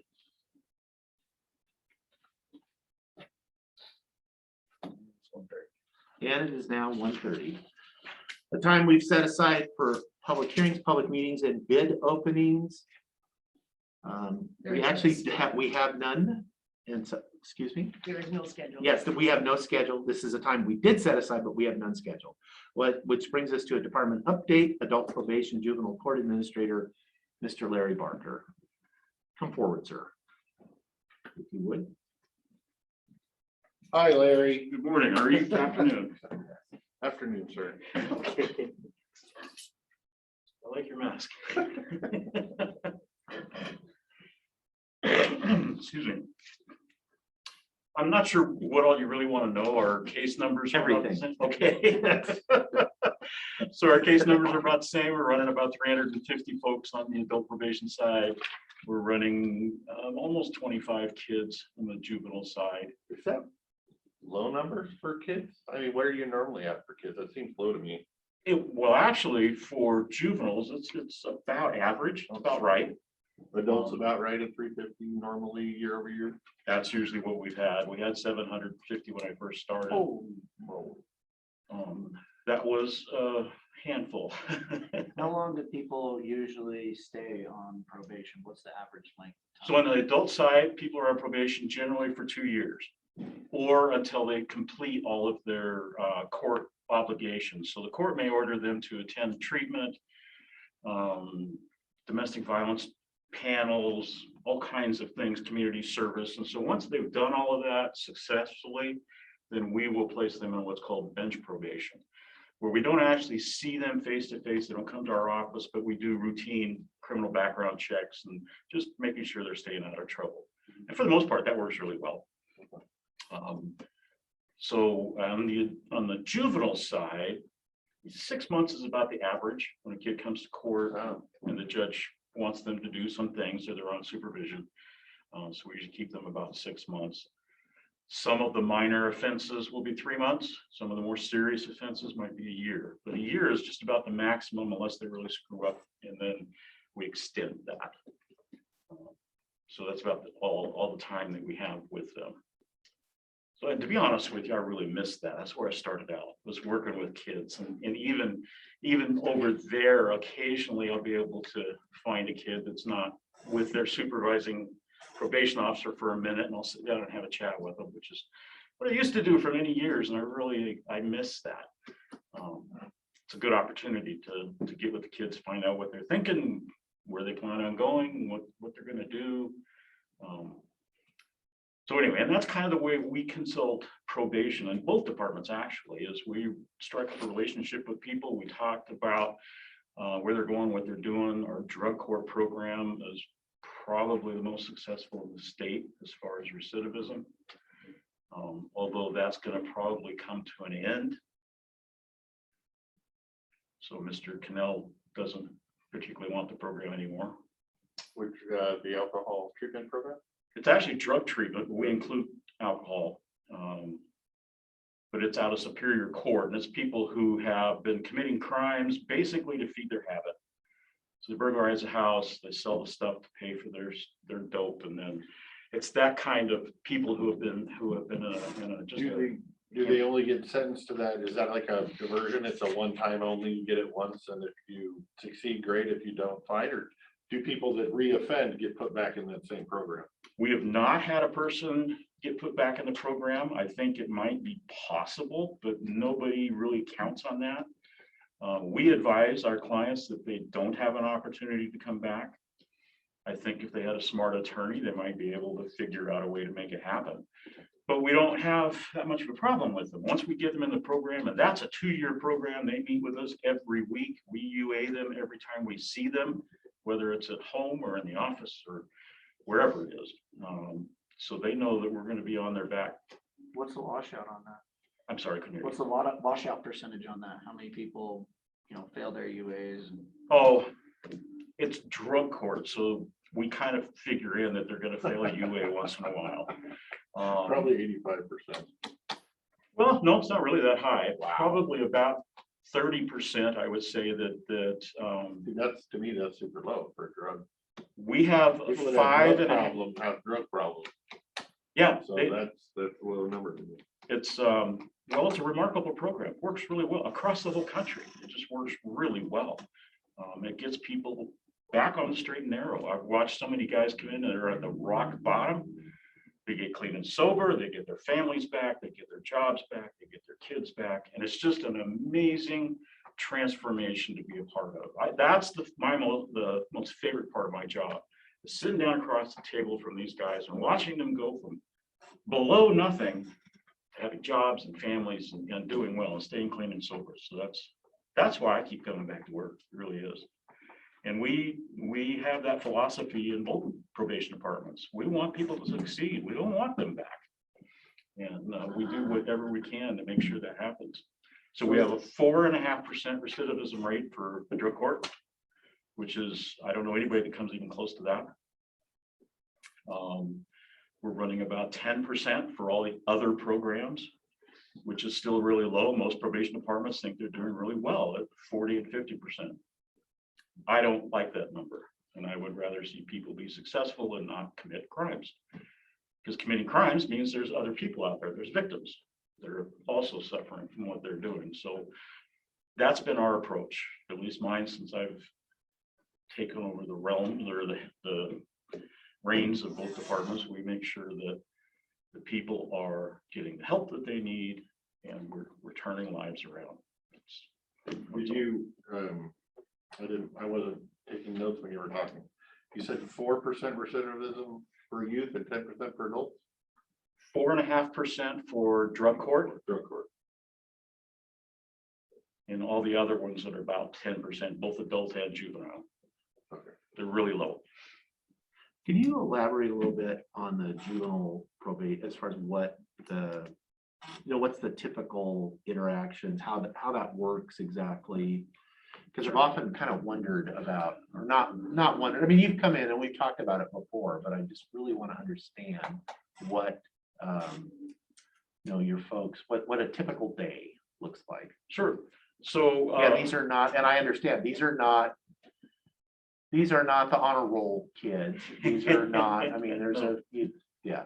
we actually have a program for the honor roll kids that screw up and get caught at a party or something like that, or they steal some beer from They them. didn't have that when I was a kid, and so Yeah, they just well, made we up had for it it. all right. It was, yeah. My folks had their own program. Yes, which was much fiercer than Yes, what we yeah. did with the court. Yes, I agree. That was always my concern. You're not gonna call my parents, are you? Yeah. No, we have a program for kids like that just occasionally make a stupid mistake. It's called diversion. We divert them from court. We handle them in-house. We can assign up to 150 hours of community service. We can assign a fine, which we never do, because generally, if we find the kid, we're actually finding the parents. Anyway, we find other constructive ways to keep the kids busy. We have treatment issues available, or options available to them, and a number of things that we can do with those kids. The recidivism rate on those kids is just about zero. They just hardly ever come back through the system. And then we have a group of kids that have committed felonies, more serious things. And so we have a group of kids that have committed, like I said, felonies or more serious offenses. Then there's a third group that really do the bad stuff. Those kids we end up sending to a state institution, kind of like prison for kids. And they'll stay there 3 months, 6 months, sometimes up to a year. And the state takes over from that point. They're the ones responsible for those kids. So the kids in between are the kids that we see on a typical daily basis. And those are the kids that have committed burglaries or assaults, things that are a little more serious. So we usually have them come in about once a week to the juvenile department. We meet with them, talk to them. We also are in contact with the schools or any other peripheral things, like some kids actually have jobs. It's kind of rare, but they do. And so we'll stay in contact with their employer to make sure they're doing all right. Like I said, the schools, parents, and we talk with the kids all the time, make sure that they're working on the goals that are set out for them. And if they have treatment, we're in contact with treatment to make sure that they are actually attending those treatment sessions. So we spend a lot of time talking to them, and that oftentimes treating these kids with a little bit of respect and an expectation that they're going to do well, not an expectation that they're going to do bad, which is what a lot of adults in their lives expect of them. Oh, you're just a screw up, this is blah, blah, blah, blah. We expect them to do well. And so we give that expectation to them, and we make sure they understand that. And actually, for a lot of those kids, it's the first time in their life they've ever had an adult, I don't want to say on their side, but that's actually encouraging them in a positive way. And that's really sad. These poor kids come from some really bad homes. So we meet with them. There's a lot of collateral contact with other agencies and individuals in a juvenile's life. And that's typically what most juvenile probation counselors do day to day. We also have court once every other week for the criminal kids. We also have so now it's called, it used to be called CASA, Court Appointed Special Advocate. They changed the name, but basically the emphasis is the same. We recruit volunteers that work with little children who are assigned to the court. And these are young kids, 2, 3, 5, 6, 7, 8-year-olds, something like that. And these volunteers are specifically in charge of working and looking out for this child. They aren't looking out for the attorneys involved in the cases. They aren't on the parent's side necessarily. They're not on anybody's side but the child. And so they help represent that child in court, make sure the child gets through the process like they should, and in the least harmful way possible. Those folks really have their hands full and have been doing an excellent job since we've been able to recruit a person to help our main CASA person, Ashley. She's just, I mean, it's just blossomed. We've been able to get volunteers all over the place, both ends of the county. It's working really well. So do those CASA volunteers, do they have multiple clients or are they typically just assigned to a single? We try to keep one kid per volunteer. Every once in a That's while. why you need so many volunteers. Yes. Well, hopefully not so many, but I mean, I wish you didn't need any volunteers. But That's right. I do too. But the training is pretty intense. pretty intense. It is. Yeah. It's very intense. And those people really have a heart for those kids. It's really amazing to watch how those people do with those kids. Good program. Yeah, it's a great program. I like it. Those are the kinds of things that keep me coming to work every day. Or all these positive things that happen. If I had to just run around and chase people, putting them in jail, I don't think I'd last very long at this job. It's just, it's depressing enough for the few cases to slip through the cracks that end up that way. But we have different departments than what the rest of the state has. So can we go back to the, you stated the drug court program, that the prosecuting attorney is not interested in continuing that program. Is that due to the Blake decision and the fact that we're not expecting to have very many drug cases go through the courts anymore because of the new rules? That's partially it.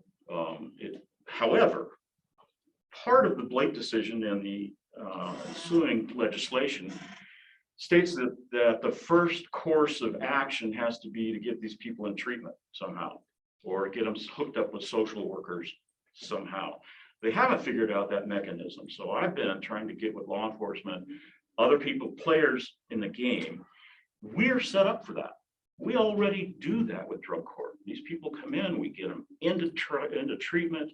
We have the mechanism to make all of that happen. So I don't know where it's going to go from here, because the ramifications of the Blake decision,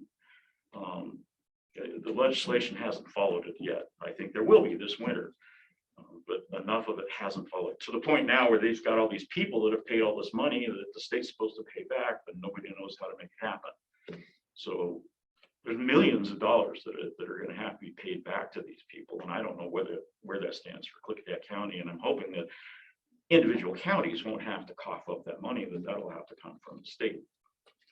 That's what I feel. Keep hoping that. We're hoping that. Yeah, We're not highly encouraged that that would be okay. But as a result, though, the Blake decision has put some question marks in a lot of drug type activities. So at this point, you know, if you're caught with a small amount of methamphetamine or heroin or whatever, it's kind of a free ride. It's sad to say, because that's the beginning. That's where if we can snag them and do something with them, we can prevent a lot of this other junk from happening down the road. So it prevents us from having huge jail populations. It prevents the prisons from having populations.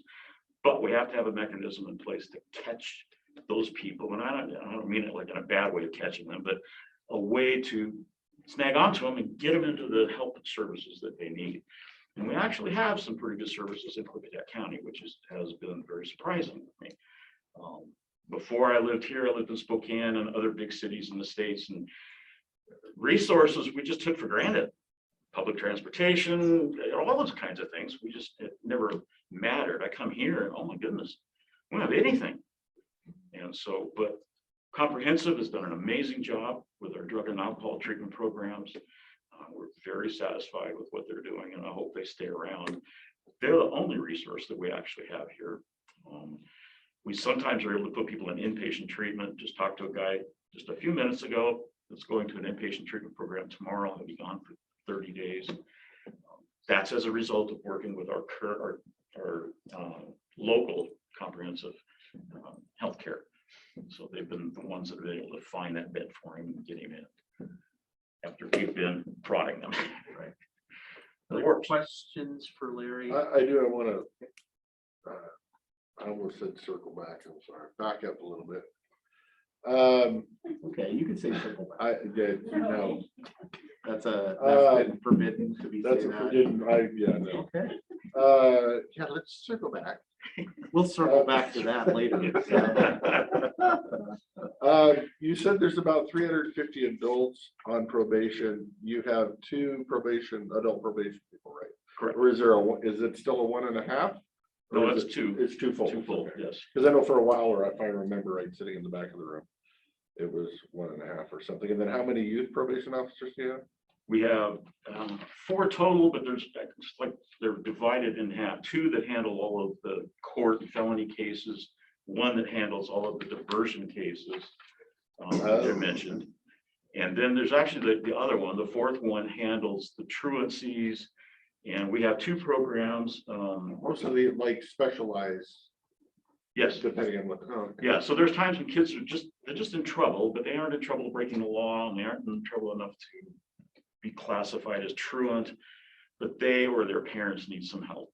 That's what my 4th position does. He helps them, whatever it takes to help keep them out of the system and getting the resources they need. So for instance, this last year, he spent a lot of time visiting with kids at home to make sure they were hooked up to school with remote access computers and learning events to make sure that they were staying on track since school wasn't even open actually. And this year he's doing much the same thing because there's some kids that are still choosing to school themselves from home. So he's making sure that they're actually doing that and then goes to their house to make sure they have the proper equipment, which is donated by the school. He's been actually very busy, busier than I thought he would be. So those are the 4 in the juvenile realm. And they all have kind of specialized positions. The 2 in the adult realm will handle anything. I was gonna say, there's gotta be a broad range. There's so many of them there, so many probation. Yeah. Okay.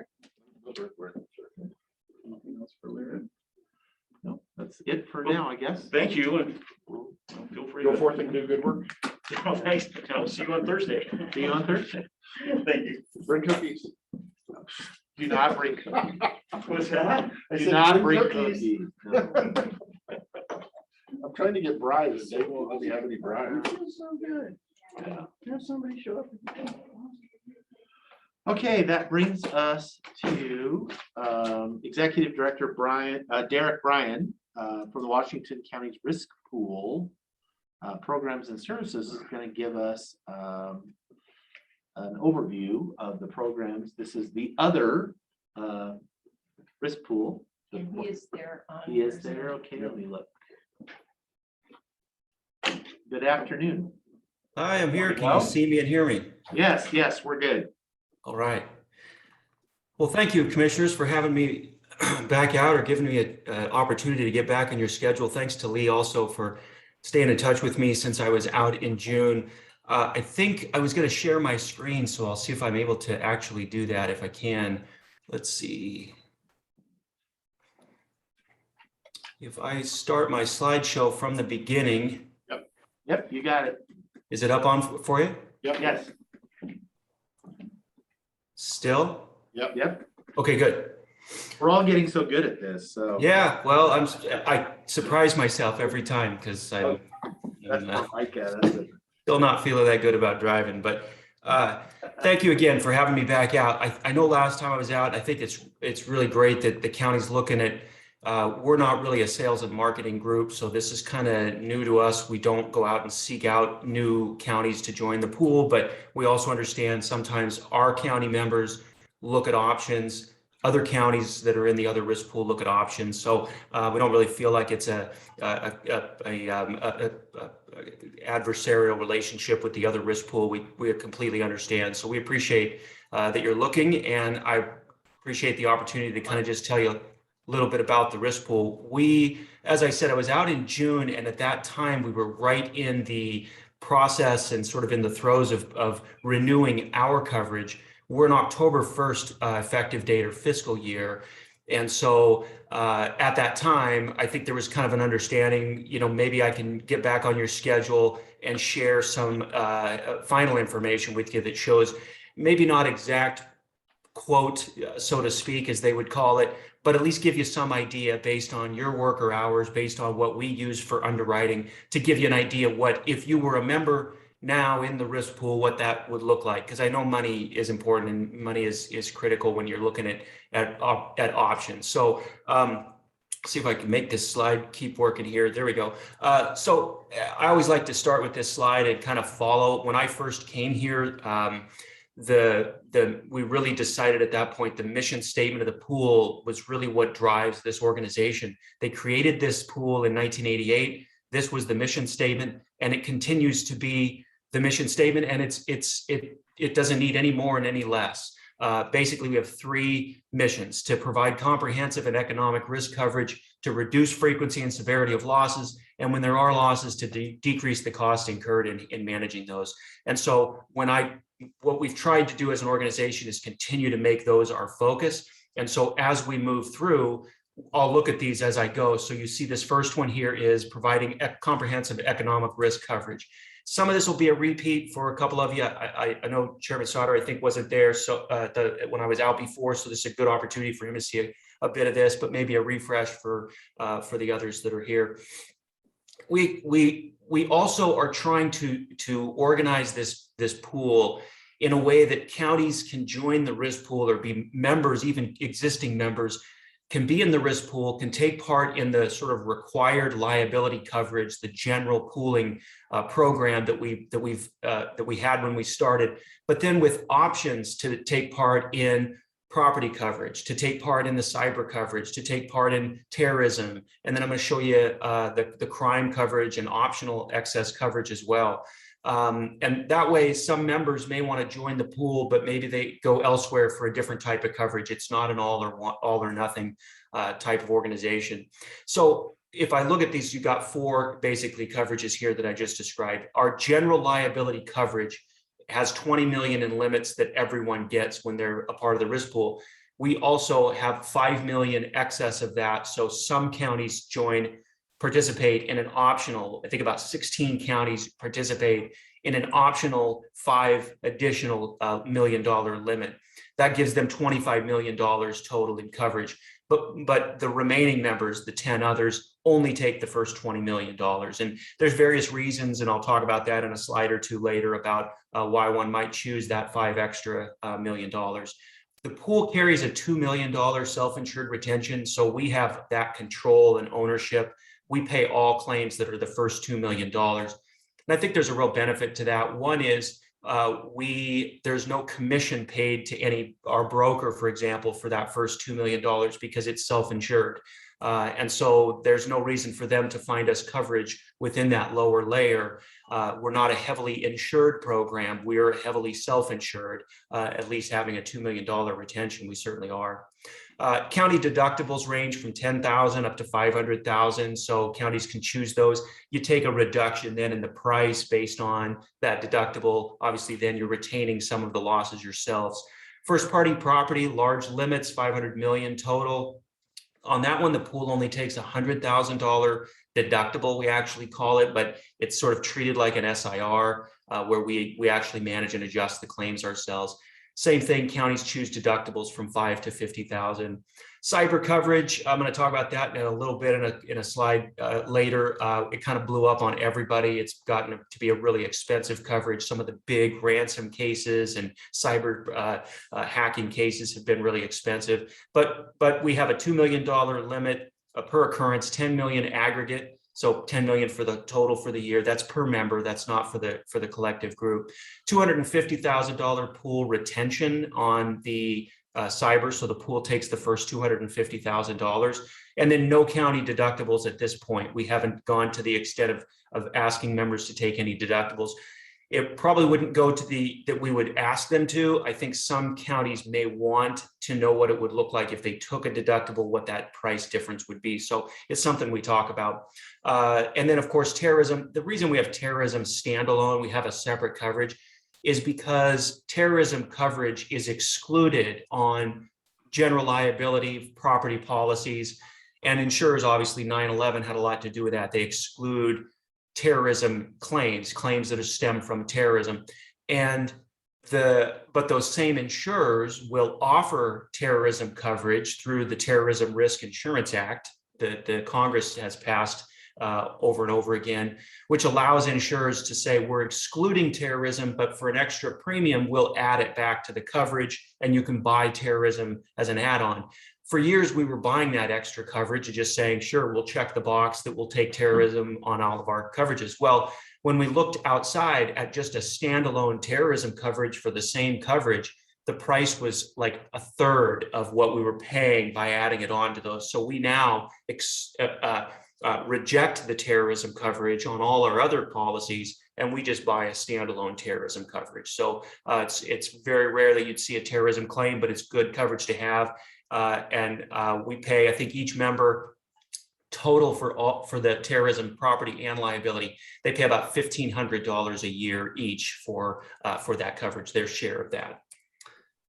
So the WCRP, as I said, we just went through our liability assessments. And so this kind of gives you, I'm giving you kind of some general information about what things look like for our upcoming 10/1/21 effective date for the counties that are in the pool. We're a pretty simple organization. We try to make things simple, not complex. We rate members, and the members' assessments are calculated, and really they are all, when folks will ask, what are we paying? How is our assessment figured? Well, we basically use three main buckets that we are charging members for the cost of. One of those is our admin and operating budget. You can see it there as about a $3.2 million budget. That's salaries for staff, that's the building equipment, that is the all of the grant training, scholarship programs, all the things that we have for members as well. So it's all the admin and operating. We saw about an 8% increase in that cost. And the biggest reason for that, I'm going to talk about in a little bit too, which is we're now reimbursing for this Know Before cybersecurity program, 100% reimbursement. So we had to add that into the budget for that. Insurance premiums are the insurance premiums we pay to the insurers above our $2 million layer. That came to about 6.2 million. We saw a 30% increase in our layers up above. One, because of a couple of large losses that we had and paid on, and sometimes those come through, and when they do, we pay them, and when they do, sometimes we see rate increases in the insurance layers because those losses were in the millions and were paid by partly by the insurers. So we saw a big increase there. Then the bottom left around 7 o'clock, the retained losses, that's the losses that the WCRP, with that $2 million SIR, we have to set aside enough money to pay for all the claims. That's a per claim cost. So we'd be setting aside money to pay for the claims that fall within that. So that was down by 9%. So about 8.9 million that we set aside and collect from the members. The capital funding, 1.2 million, we actually are trying to budget each year by adding to our fund balance so that our fund balance grows. And when you grow your fund balance, it allows you to take larger SIR. It allows you to put money into programs, increase pre-defense and those kinds of programs. So all in all, when you look at the large increase in the upper layers, but we saw only about a 5% total increase when you take all of the costs together. And so total assessments for all members is 19.5 million that we'll be collecting. Now, 1.2 million of that is that capital funding, just about the 3 o'clock on this slice, on this pie. So 19.5 minus the 1.2 would actually be a break even, but we actually added 1.2 million. The board wants to continue to add to that anytime they can. So the cost was actually more of about 0 or 2% as far as the total cost from last year to this year. But adding in that 1.2 million, we wanted to make sure we continue to try to build the fund balance. This is a sample county liability assessment. And I say sample because obviously it goes without saying, I can't say for sure what Klickitat County's price would be exact.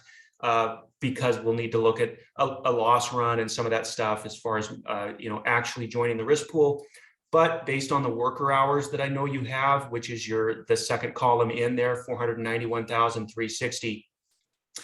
And the base rate then, and I put deductible at 25,000. I wasn't sure what the county, but generally a county your size probably would have about a 25,000, maybe a $50,000 deductible. The higher the deductible, the less you pay to the pool, but the more you want to set aside to pay for losses within your deductible.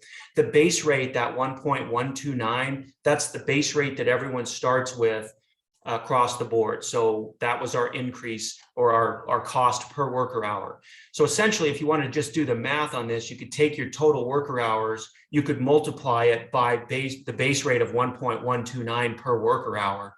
The modification factor, anything times 1 is itself, so a 1.0 is sort of a break even. Anything over 1 means you're having poor experience. Anything under 1, you're having better experience. So some counties, based on having really good experience, that 1.0 might be 0.8 or 0.9 or 0.7 even if they're having really good success. We want to make sure that they're rewarded with that. So then you would take the worker hours times the base rate and then multiply that by the modification factor. Well, if the modification factor is 1.0, then it doesn't change. If it's more, it goes up. If it's lower, it goes down. So a 0.9, for example, would be another 10% decrease. So real generic numbers that I'm giving you here. The deductible factor, that 0.92, so about 7.8% decrease if you take a $25,000 deductible. It's even less at a $10,000 deductible, and a bit more of a percentage decrease if you took like a $50,000 deductible. It's not going to be significant until you get up into having $100,000 or $250,000 deductible. But if you did the math across here, you're going to get somewhere around that 511, 614. The only reason it may not be exact is because the base rate number, the modification factor, the deductible factors, there's some trailing decimal numbers on beyond the 1.129. For example, it's not just 1.129, it may be 1.1293764, whatever. So that's why sometimes the total assessment, but it'll give you a general idea. So this would be at your worker hours, an average member with a 1.0 modification. There's the total assessment of what it would generally look like. I'm going to dive on to move on to property here. Property, similar. Basically, we have the insurance premiums. We take a little bit of the operating budget and apply it to the property program, just so that there's some evenness among the chart, that what the costs are for that. Capital funding, we put 0 in for that. And then the insurance premiums, you can see we saw a 10% increase in insurance premiums.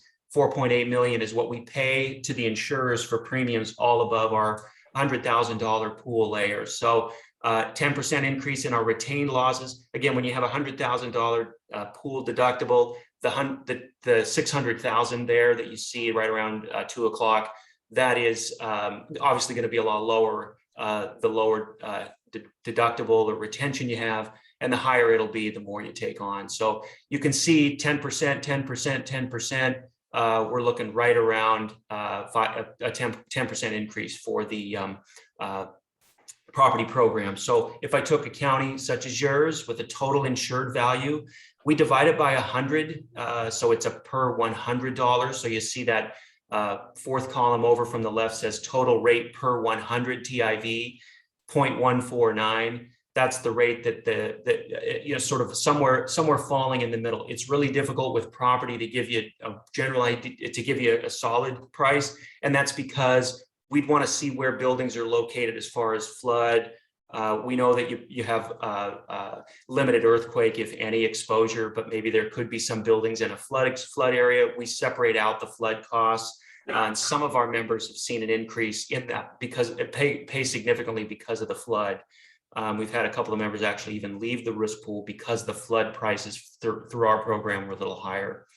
If you take your total insured value, which instead of a 967,000 there, it'd be more like 96.7 million, right? That's your total insured value. That's your vehicles, equipment, your buildings, your contents, marine, all of that. That's your total insured value. multiplying that then by your rate per 100 gives you kind of a general idea. Again, this is very generic, and we would have to do a lot of work to figure out exactly, but I think it'd be awfully close at this assessment there of about 144,326. When you look at what most of our counties that are right in your range as far as total insured value, and also that you're not in heavily earthquake risk and you're not heavily in a flood risk, gives you right around $144,000. As I said, our cyber program, look at that. We had a 147% increase. Now, what does that mean per member? Basically, our insurance premiums went up significantly. It went from about $144,000 a year for the group to $217,000, but it also required us to take a $250,000 SIR versus 100. So we went from 100 to 250 in our deductible or pool retention, but also added significantly to the premium. So kind of a double whammy there. The retained losses are the losses we've calculated will fall within that 250,000 looking forward.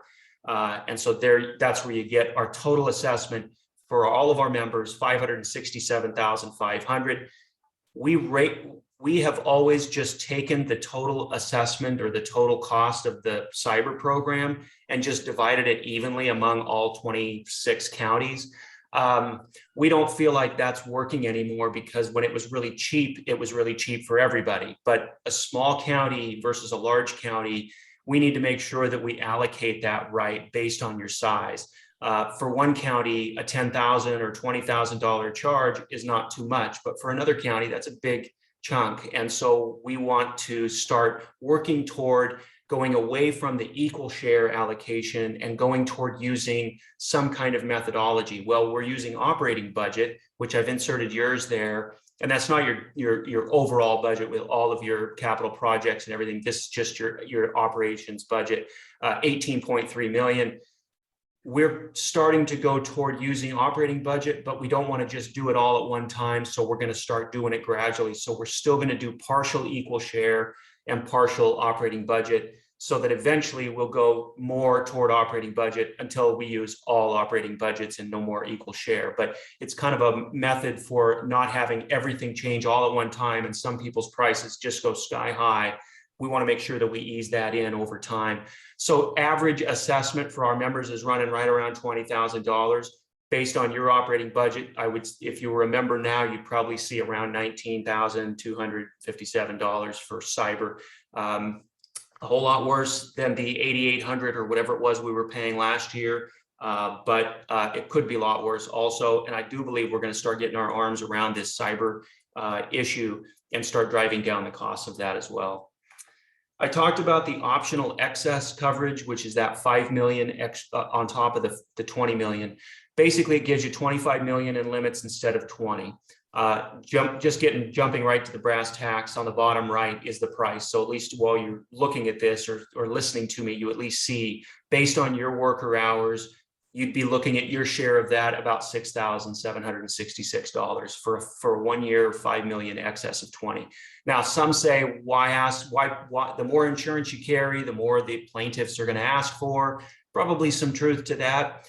We've had cases though, where we've had $25 million in limits. And if we had 20 million in limits, we probably would have gotten a lot more nervous and paid and maybe even tendered the limits. But when you have 25 on a case that's worth something in the 15 to 18 million range, it gives you that cushion to feel like you can actually do some negotiating and not feel like your limits are exposed. So to some, it's cheap coverage. The other thing is, as I said on the fourth item down there under Y, it says occurrence-based coverage. Occurrence-based coverage means that no matter when the claim occurred, that's what triggers the coverage. You'll hear a lot about claims made versus occurrence. A claims made coverage means that it's when the claim is brought against you, whoever your insurer is at that point is who you report the claim and who handles it. The coverage is triggered by when the claim is actually brought against you, not from when the damages occurred. On an occurrence-based, what triggers the policy that applies is based on the date of loss, right? So auto accident, a slip and fall, a termination, an abuse case, it goes back to when it actually occurred. And the reason I bring that up is because 10 years from now, 20 years from now, you might have a case pop up from many years past that is occurrence-based, which means it's triggered by what the coverage was back then. Now, at 20 million versus 25, we're talking about still a lot of money, but there was a time when everyone bought $1 million policy limit, and those limits are no longer going to satisfy a plaintiff, even if that's the only limit they have. So it really is a judgment call on what the risk appetite is for the county, whether they want to participate and buy that extra 5 or just stick with the 20. As you can see, oh, did you have a question? No, sorry. So just gives you a general idea. And we had a big increase in that. Again, I mentioned a couple of large losses up into the millions.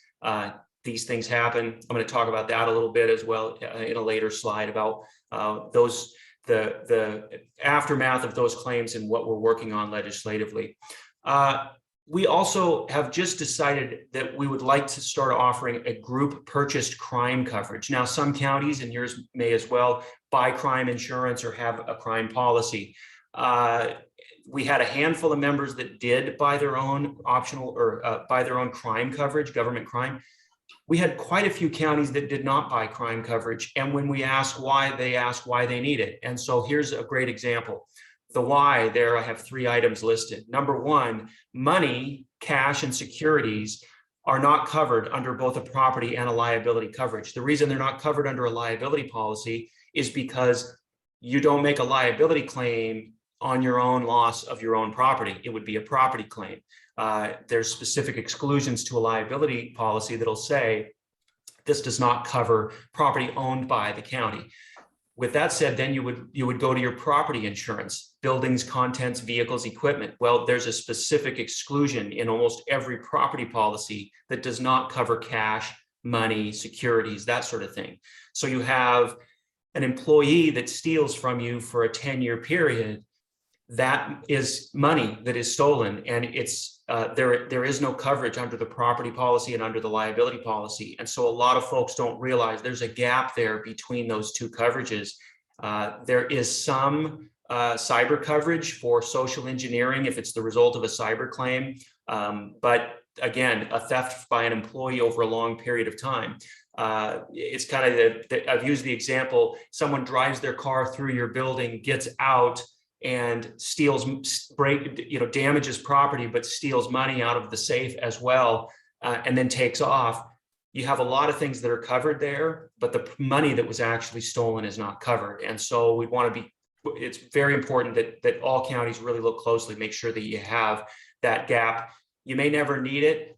We offer, as a group now, we're looking at this, all of our members are going to be participating, or at least we've gotten almost all of them that have said yes.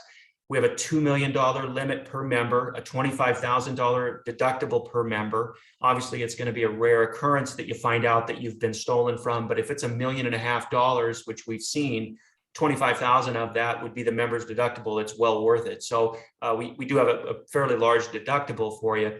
Total cost is $40,000. So it's a minimum premium. So basically it's $40,000 no matter how many participate. Based on everyone participating, it was about $3.35, whatever, 33 cents per employee. So at 241 employees, which is what you guys have, generally speaking, you're looking at about $877 per year. You can purchase an additional 1 million. Some counties do want to buy more, but having some is better than nothing. So that's what the price looks like for the group purchased optional crime. What we're finding is every single one of our members that does already buy crime coverage is getting a way better deal by group purchasing it, which would make sense also. So something to think about. If you don't go with us or you don't have it, hopefully this just helps you maybe educate you about maybe finding that. So that's some pricing. As I move on, is there any questions on the pricing? You might have questions at the end, but I don't want to not give you a chance to ask anything. No, you're good. We're good. Okay. Keep going.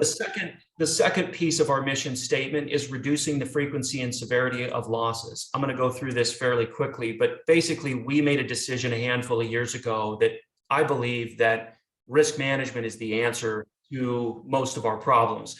Claims handling is important. Efficient claims handling is important. And the claims staff can only do so much if the claims keep rolling in. It's kind of like you can't exercise your way out of a bad diet. You can't you can't claims adjust your way out of bad risk management. It will eventually eat you up. And we believe that risk management, preventing losses, is critical. So we took a whole new approach, more data analysis, sitting with the members and showing the graphs, showing what the numbers look like, where their losses are happening, how we can help drive those down, on-site visits, encouraging collaboration and outreach. Risk transfer is critical.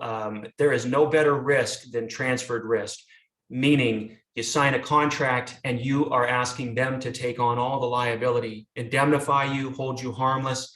Don't take on the risk and take on the liability. So if you contract out, transferring that risk contractually, we've seen it many, many times where we get a lawsuit filed against a county. We take the lawsuit and the contract that they were entered into and hand them to the vendor or the other party and say, we expect that you're going to defend and indemnify us. So risk transfer is huge.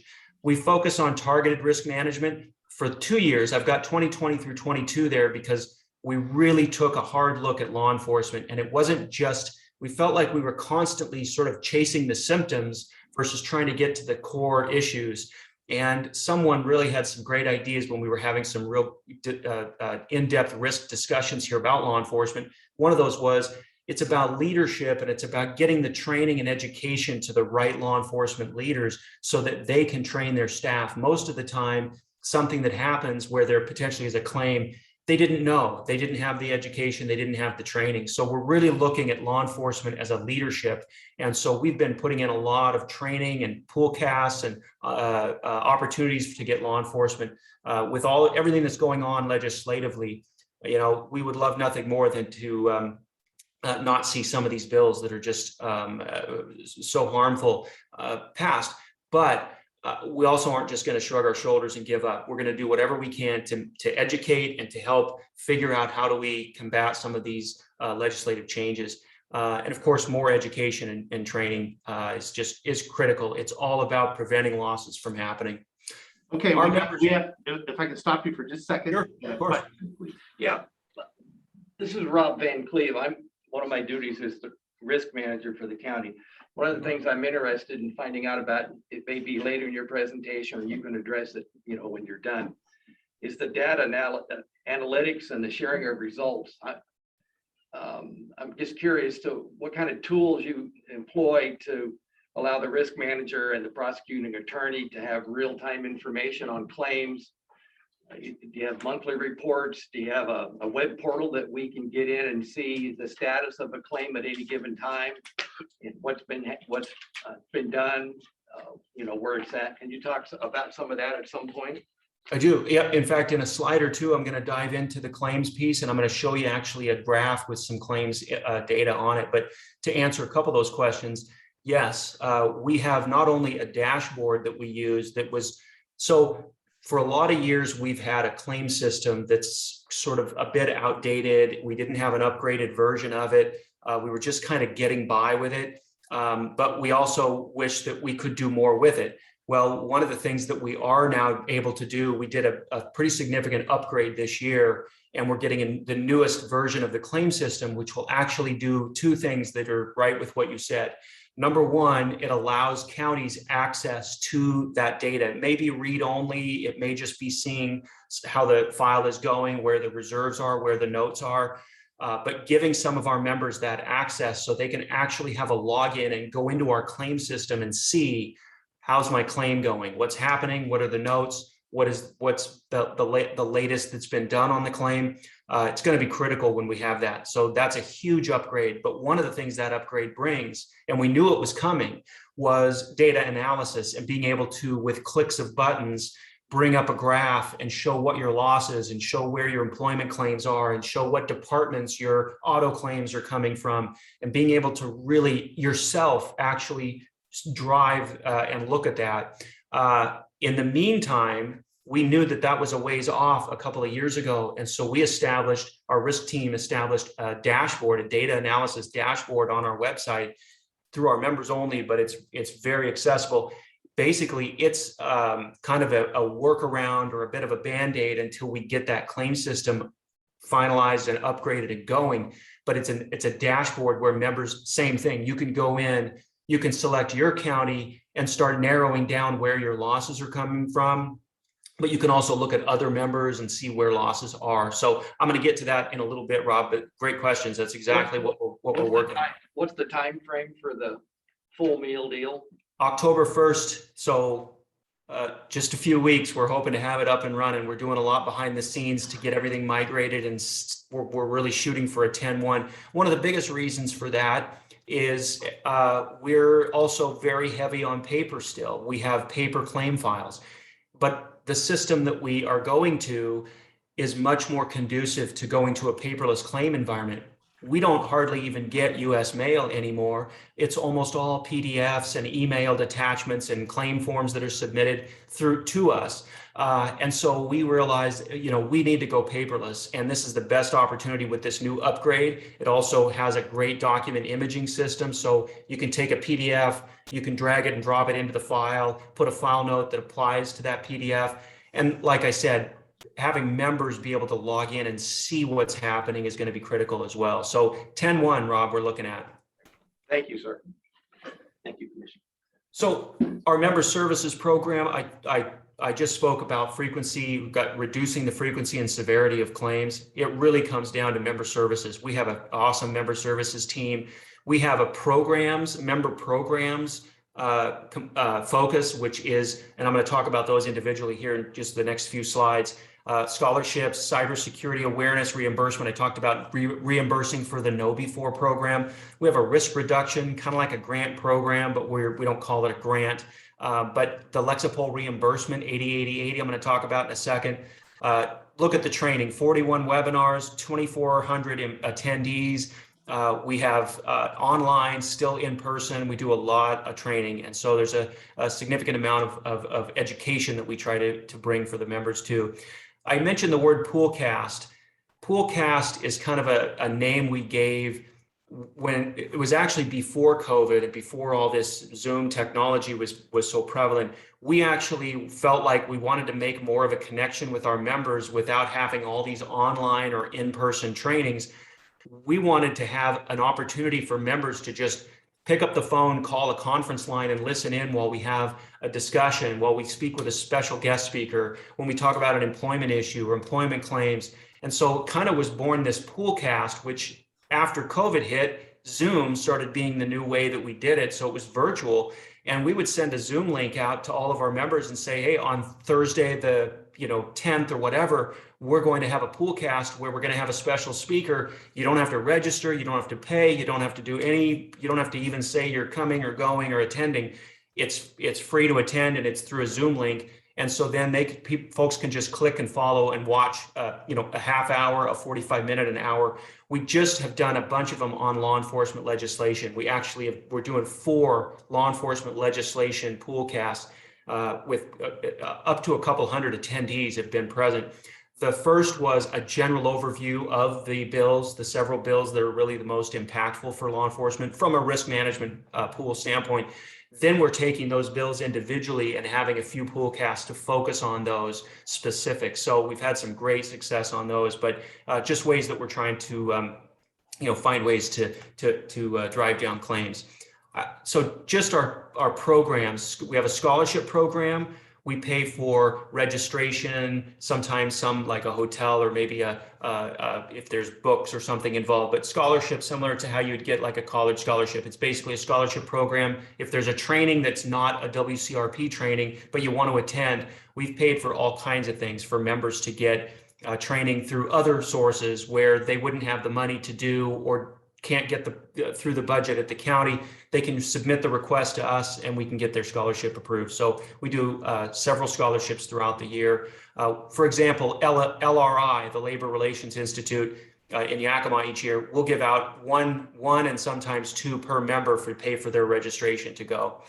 This is brand new, this cybersecurity awareness reimbursement program.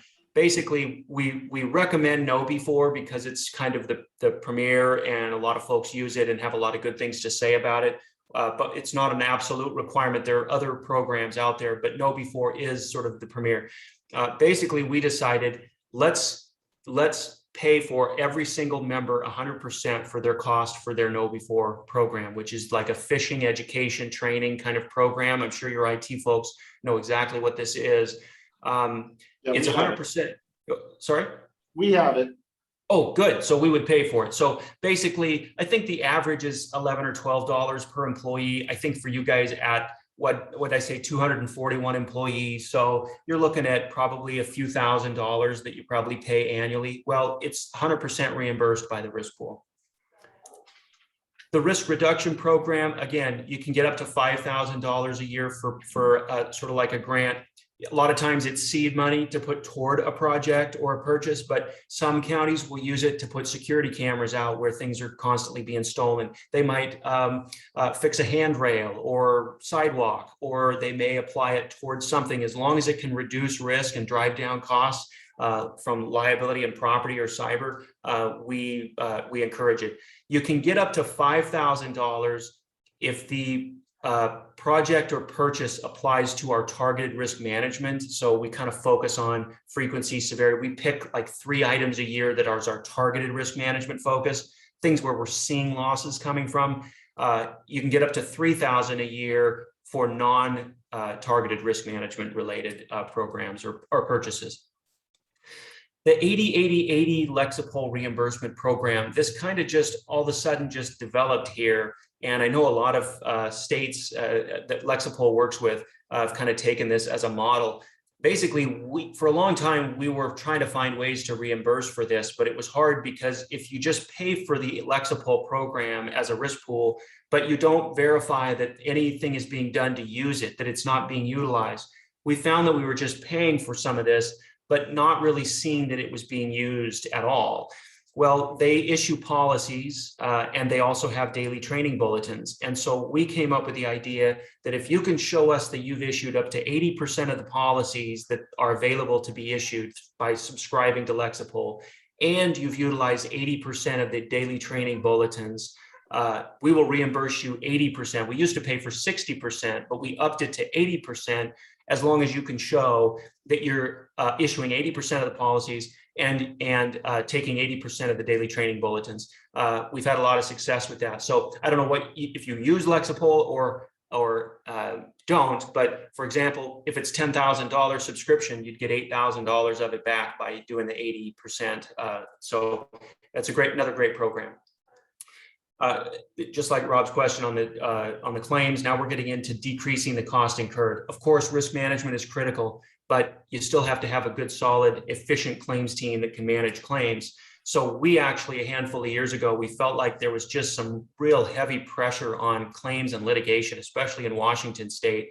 It's a heavily litigated state, high verdicts that are just ridiculous. We're just really still struggling to kind of get our hands around that piece. But we're also not going to give up, and so we decided we're going to try whatever we can to combat the expensive costs of litigation. We tightened up our claims handling policies. We're trying to be more efficient. We're trying to avoid litigation. Look, we're not afraid of litigation, but we certainly despise it. I mean, it does not benefit anyone by going into litigation unless it's absolutely necessary. It should be the exception, not the norm for litigation. And so we've really been trying, if you have an auto claim where your county employee rear-ended someone, why should that case go into litigation unless there's a real reason? And it's probably going to be a dispute over the damages that maybe someone has. But otherwise, we're trying to be quick and efficient about evaluate, negotiate, settle, get a case closed, try to keep it from going into litigation. Nobody wins when you do. And then being conscientious about the costs as well. Lawyers are great and they do great defense work. We have some of the best that we work with, but they get paid a lot too. And so we have to be conscientious about the cost of litigation, the necessity of the number of depositions and the amount of work that we're going to do and whether we're going to try a case and whether you should settle a case now versus settle it right before trial. Well, you've already spent almost all the money you're going to spend on defending it right up until the trial. Maybe there's some costs throughout the trial, but if you can settle it now and avoid all the defense costs, then you should. We try not to just pay because it will cost us money to defend. There's a precedent that gets set there. So it's always a tough call. It's a tough business decision. Sometimes it does make sense to settle if you've got the exposure, but a lot of times we find ourselves resolving cases just because it's sort of the certainty of a resolution. I put duty owed, duty breached, approximate cause. That's sort of this negligence theory. Basically, almost all claims should be handled with these four things in mind. One, was there a duty that was owed to this individual or business or whomever that was damaged? If there's no duty that you owed, then case over, in our opinion. We didn't owe you a duty, and so you should have no. It's like if you tripped on your one neighbor's property but sued a different neighbor, that neighbor's going to say, I didn't owe you any duty, you weren't on my property. So you got to get first past whether you owed this person or business a duty. Did you breach the duty? If you did, was the breach the proximate cause of their injury? And then, of course, what are the damages? Are they reasonable, necessary, et cetera? So we try to do that here at our pool, where we really look at every claim that we get. Was there a duty owed? Was it breached? Was that breach the proximate cause? And then, settling obviously for a reasonable amount. We started handling really aggressively in-house, fewer lawyers, fewer independent adjusters, really kind of owning the files and owning the work that we're doing ourselves. And we've done a really good job of that. This is where the question came up from Rob about the the data analysis. So this just gives you a general. I obviously don't have Klickitat counties, but when the time comes and if there's a loss run, we can certainly do the analysis on that as well. But this is going to be similar to what one would see. Now, when I go visit or when we show counties, we have a second slide that will not be all counties. You can see this is the top 10 allegations for all counties. We would actually show this for an individual as well. So we would kind of overlay and show them, here's what your costs here's what your losses might look like compared to the whole. And a lot of times they're similar because obviously our losses are going to be general losses, but it is nice for some counties to see, hey, we're having way more vehicle claims than others, or we're having way more road claims than others, or whatever it may be. So, or employment claims. And you may say, we need to figure out how to manage that risk. The blue columns is the cost. So it's the dollar, the severity. And then the green line is the frequency, how many claims. So obviously road maintenance, for example, right? Not as high in cost, but it's going to be much higher in frequency. So the number of claims will be much higher. You can see the far right axis there. It's running right around just under 200. And that's because with road maintenance, you're going to see pothole claims, paint striping claims, that sort of thing. The vehicle operations is obviously oftentimes a loss leader when it comes to claims. Vehicles, there's lots of them on the road. There's lots of law enforcement vehicles. There's lots of public works vehicles. It's the nature of what we do. You can't not be on the road, so you're going to have claims. We try to keep the cost down on those, but we have seen some significant losses as a result. And we've had some success, though, in other areas, such as some of our land use, the jails. We really focused heavily on jails over the last several years and have seen a real decrease in the cost and the numbers of those.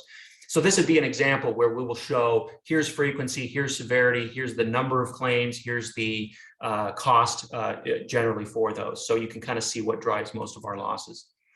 This just gives you a general historical, just to kind of see.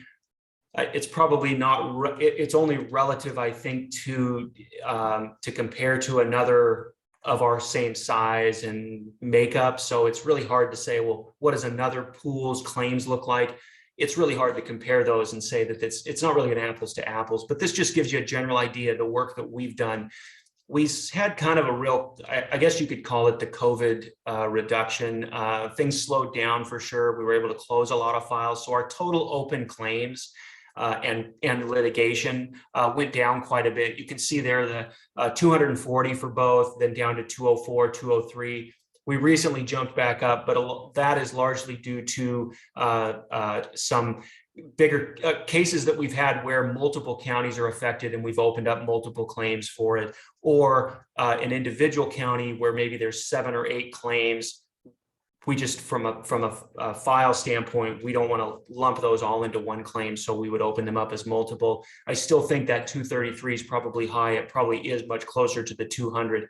Then you can see the dollar amounts, the reserves. We've lowered those costs. We had a little uptick there. I talked about some large multi-million-dollar claims we paid out on. Right there on that March 4th, 2021, you see the 16.268 million under reserve for indemnity.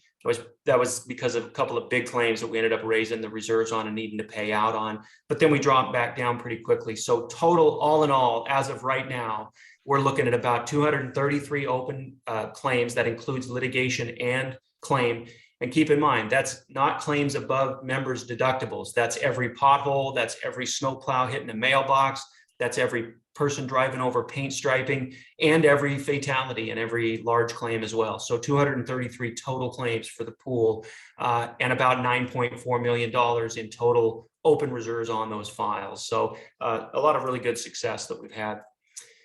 As far as what's on the radar for us, courthouse campus security has been a big one. So we actually have a couple of our staff that are on the courthouse security task force, participating with kind of a group made up of several groups, King County Judges Association. There's several groups. We're on that as well, trying to figure out, you shouldn't be able to put on a backpack and just walk right into a courthouse, right? You should have security, but it all comes down to money, and that's really hard sometimes. And so we're trying to find ways and helping, how can we get some of the state funding and some even federal funding to, and I know that there is going to be some funding coming. I don't know in the end that it's going to be a lot when you start dividing it up, but it's on our radar for sure.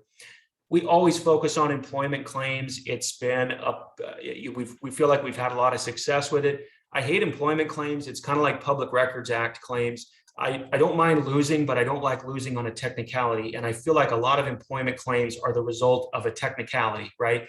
With public records, you have 5 days to respond with an acknowledgement and a time frame that you need to get the records. Then you start gathering the records and you keep track of the time frame, and you redact or you have exemptions that apply, and then you provide the exemption log. It's pretty straightforward. Now, I'm making that a lot simpler than it is when you've got thousands and thousands of records, but in a lot of ways, employment is very similar. There's a technical way of handling employment. And a lot of times we'll see rash decisions, improper decisions, not going through like a pre-defense. We have a pre-claim, pre-defense program that can be utilized to help make employment decisions. So we just really feel like employment claims have gone down a lot for us, and we're just seeing a lot of success, but it's still definitely, we're not out of the woods when it comes to employment claims. They're getting more and more expensive, and it just seems like juries are more and more leaning toward the employee. I guess we've all been an employee that didn't like our boss at one point, but there's got to be a better way to litigate employment claims. Law enforcement legislation I talked about. I won't get into more detail on that. Joint and several liability. I think I talked to the commissioners when I was out in June about this real briefly.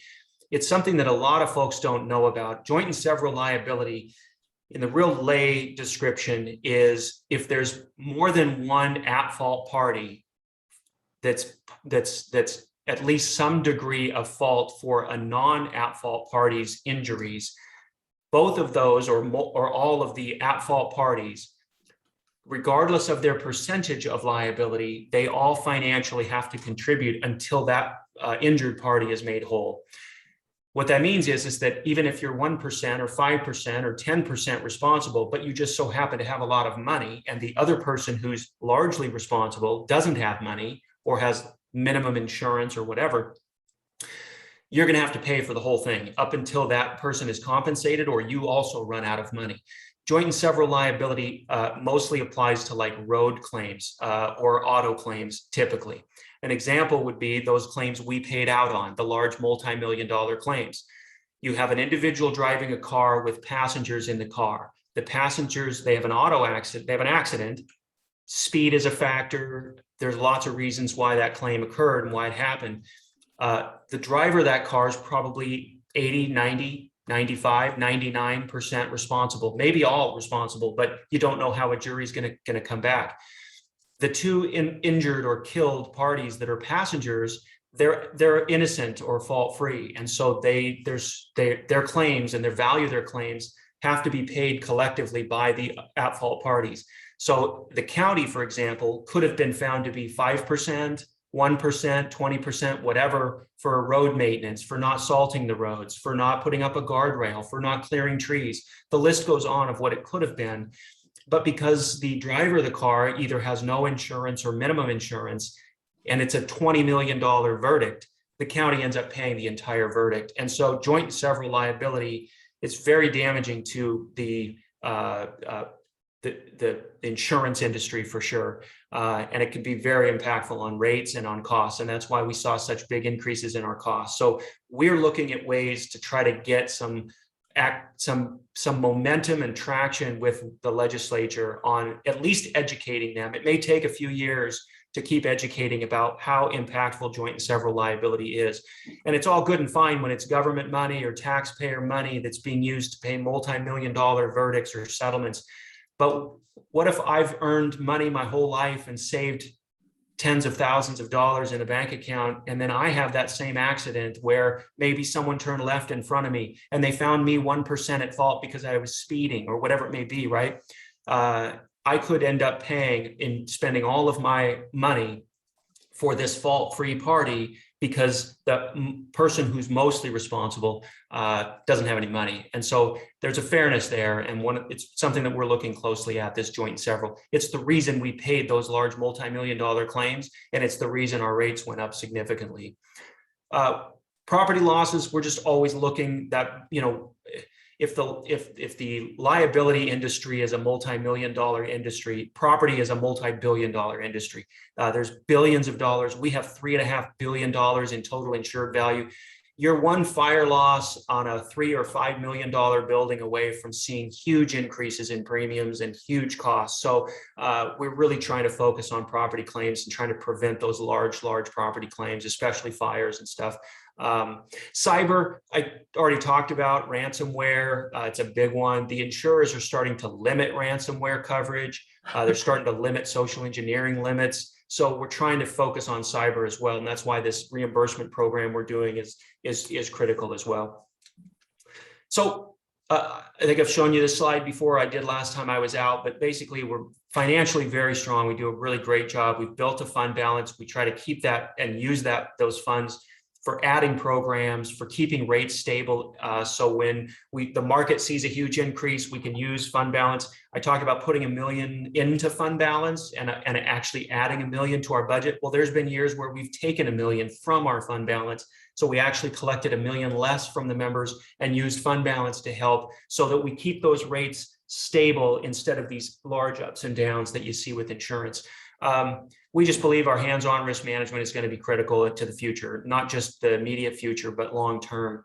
And then I talked about the training and programs. We have high limits. We have a large self-insured retention, which we really believe gives us a lot of leverage and a lot of ability to make decisions on our own with our cases. We're not heavily insured, and therefore we're not heavily reliant on what the insurers want to do with a case or with a claim. So, with that, I believe that's it. If there's any questions, I'd be happy to answer or return to any slides that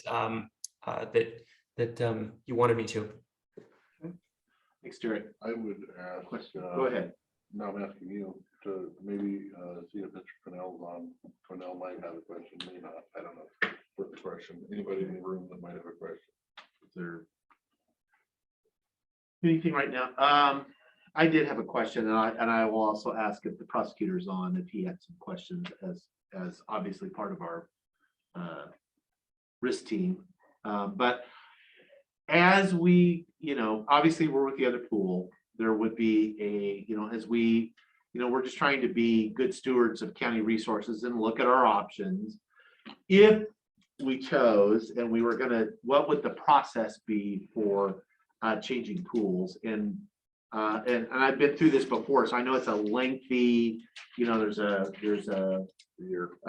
Basically a year. Is that, if you could just quickly walk me through that, what that would look like? Yeah, of course. I think this probably comes down to what I assume is that you haven't yet put in your 12-month notice or whatever the notice requirement. So you've got that long lead time, which is great. I will tell you this, I think April 1st would be a date that we would really want to focus on at the WCRP here. And the reason for that is that's when we then start gathering and providing to the markets and the insurers and all of the data that we send for them rating us. We send our broker our statement of values for all of our buildings and contents. We send them our loss runs. We send them what our membership looks like. So then the insurers start pricing our programs. So then by July, when our board meets and makes a final decision, they have the final prices and the final quotes. So between, if you're gonna, for example, if you were to put in your notice, and I know that I believe it, like for us, for example, we use April 1st as our deadline. When a member puts in their notice here, we tell them you can rescind that notice by April 1st. But after that, we really have to move forward as if you're in or out, because it's critical when we're renewing the pool and starting to prepare costs. So I think that the same could apply, that if I'm correct and there's a date for putting in your 12-month, I think we could start. What we would want is to look at loss runs, get the actual statement of values, which shows all the buildings and contents and all of that. We use actuaries, and we would probably sit with the actuaries. Probably by end of March, we have a board meeting. And by the end of March is when that board meeting, we would want the board of directors to accept new members into the pool. And so some work will be done to lead up to that, where we would say it's our recommendation that possibly Klickitat County would join the risk pool effective 10/1/22. And we would put in front of them all of the information to show why that we did our due diligence also in bringing in a member to the organization. So I kind of feel like if there's going to be a notice put in with your current pool, then we would want to get loss runs, statement of values, all that stuff to really start looking at, making sure that those modification factors and stuff that I gave you, that they would actually wouldn't adjust one way or another. Like a 5-year, 10-year loss run, something like that would help, I think, as well. Okay. You say you start on 10/1. Is that your calendar year? If your people switch groups, is from 10/1 to 10/1 kind of thing? Yeah, I think it's a month or two off from what the other risk pool does. I think they're at 12/1, maybe something like that. So yeah, there's a little bit of a gap there, but you're right. 10/1 is our beginning of our fiscal year every year. So for example, if you would almost have, we would probably talk about pro rata, or you would, from a cost standpoint, figure out how that would make sense. But yes, 10/1. This is Rob again. Is there a chance that you wouldn't accept Klickitat County into the pool? So if we gave the notice and then you said, no, we're not interested, now we're out in the woods now we're out in the somewhere. woods. So, no, I'm just, Yeah, so a couple things. One, I have to say, yeah, I mean, of course, there's going to be a chance. If you send us a loss run and they've paid out millions of dollars in claims over the last few years, it might be really concerning. And so I can't say without seeing that, but all things being equal, I think the WCRP doesn't have any particular preference one way or another as far as, we don't want new members. I think as long as the losses are what we would consider to be acceptable and reasonable. The other thing I would suggest is that you might want to look at, if you do put in your notice, is it conditional and can you rescind that? And if you can, I don't know for sure if it is with us because we give that April 1st deadline to then rescind your withdrawal. So it'd be my suggestion that you maybe verify that, then you'll feel more comfortable if you said, okay, we're going to put in our notice written, but we can rescind that if there's a deadline for doing so. thank you. That was on my list. Okay, any other questions? And then I'd also give, if the prosecutor's on, if you had any questions that you wish to ask. No, I don't. Thanks, Chair. Okay, thank you. Okay, thank you. That was a very thorough overview of the programs. I think we'll be discussing it, and I guess we'll be in touch. And you certainly know your program, you know your product. That's And he said he wasn't a marketer. yeah. No, it was. There's several things in there I could say amen to as far as the some of those issues, but in the interest of time, I won't do that. So, okay, well, thank you. As I said, thank you very much for that, and we'll get back to you.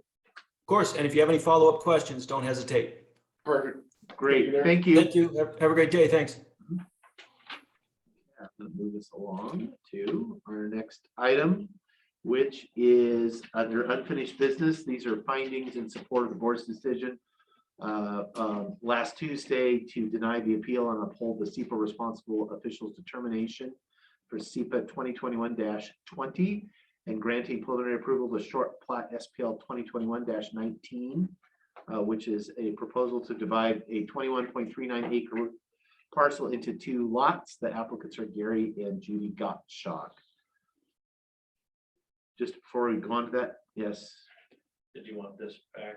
If you want to keep it, I can make another one, or I have it Thank you. online as well, I'll keep it. Okay. Thank you. because you might be needing it later.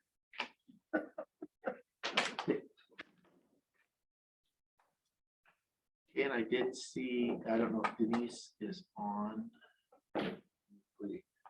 Yes, she is. Okay.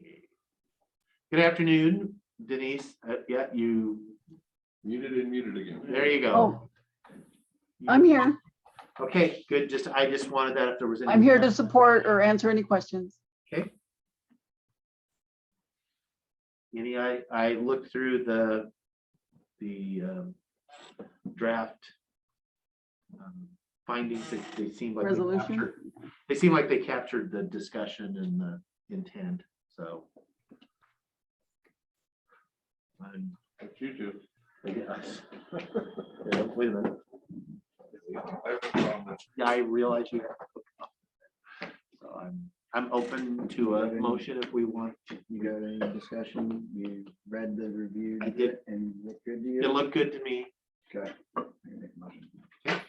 Mr. Chairman, I would make a motion to accept the findings in support of the board's decision on Tuesday, August 31st, 2021, to deny the appeal and uphold the SEPA responsible officials of official determination for SEPA 2021-20 and grant with preliminary approval for short plat SPL 2021-19 to divide 21.39 acres into 2 lots, the applicants being Gary and Judy Gutch. Okay. I will step down and second that motion. Any discussion?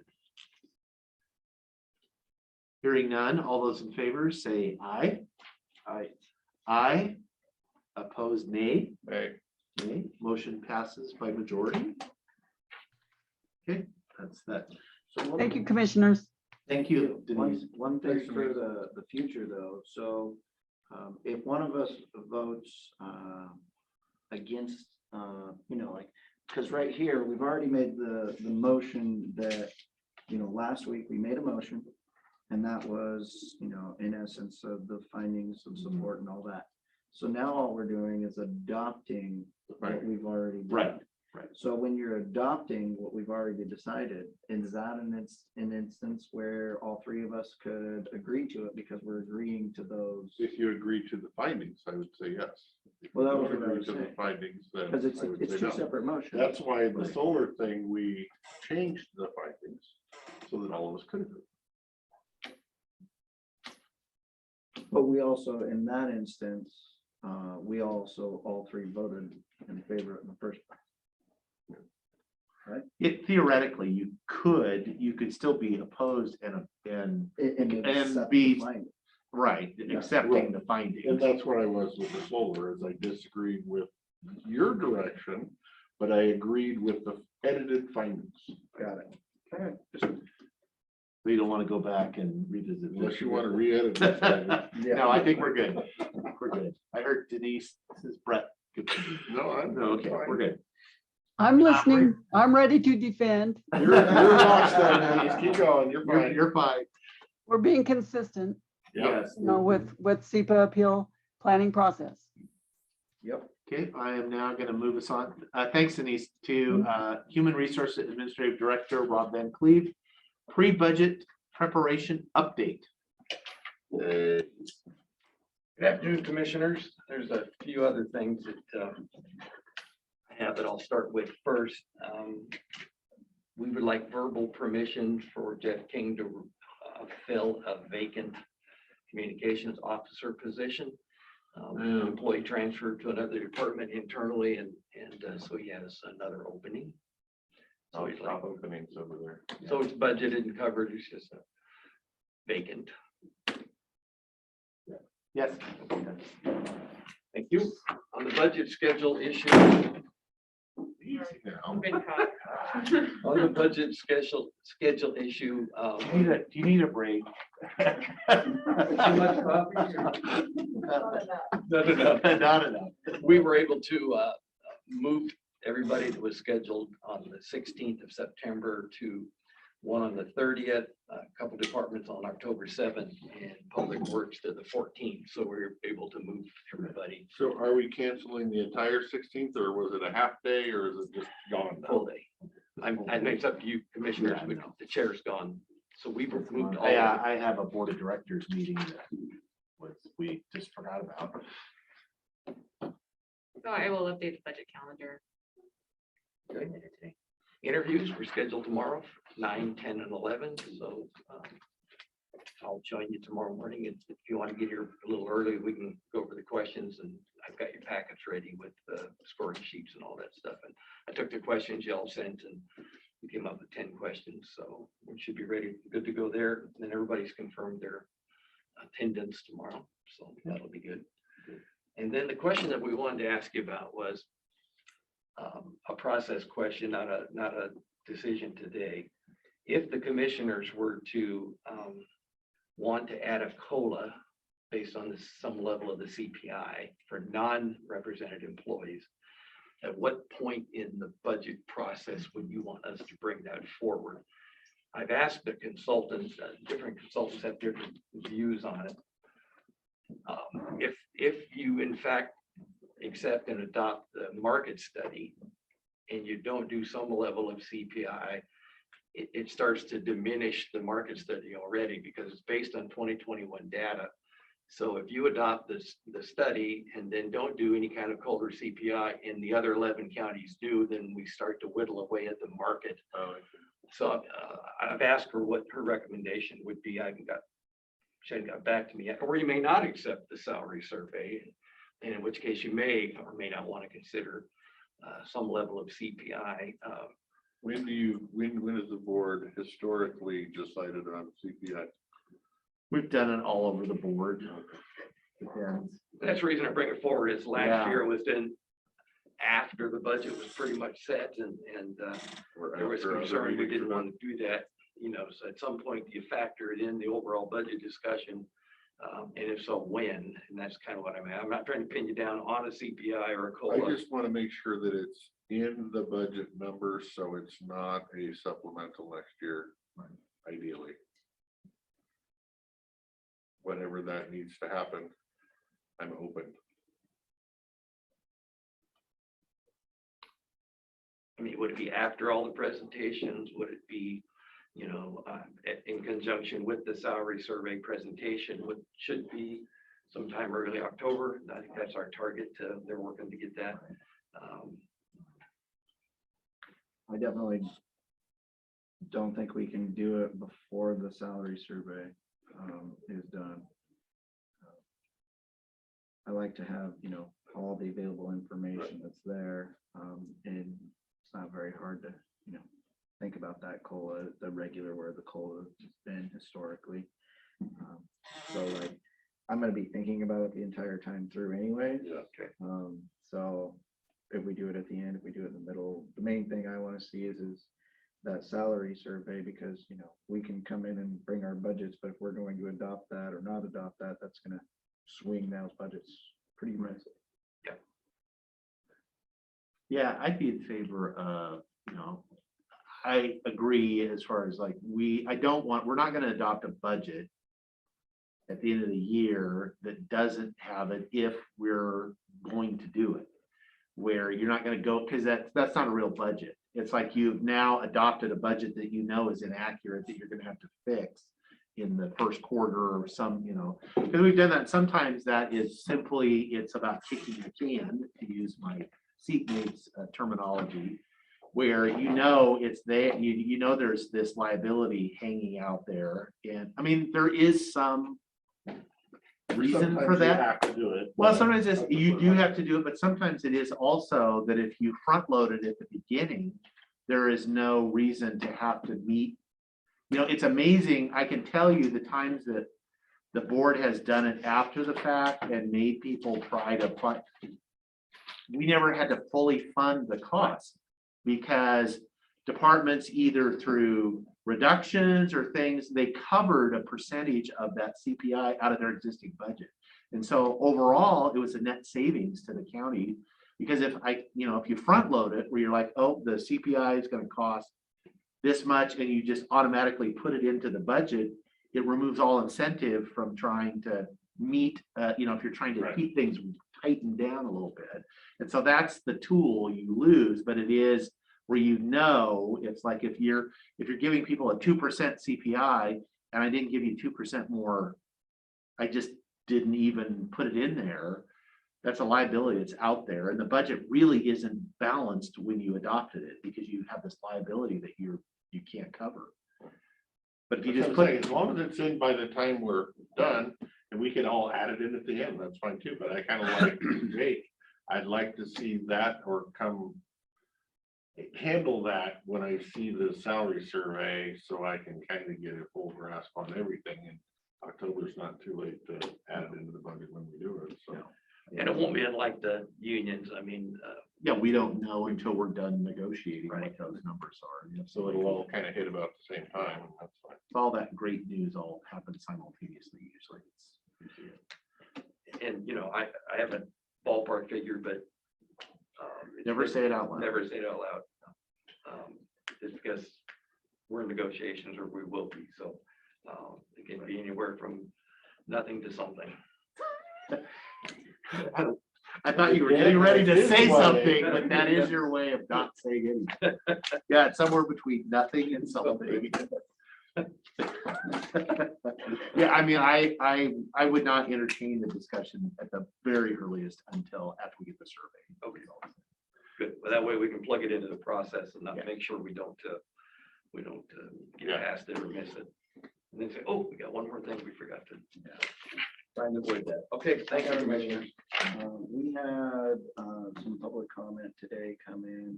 There was an example of Cowlitz County where their commissioners signed a proclamation in essence saying that they will never, under no circumstances, enforce vaccine mandates. And that's the last thing I would ever want to do is enforce a mandate.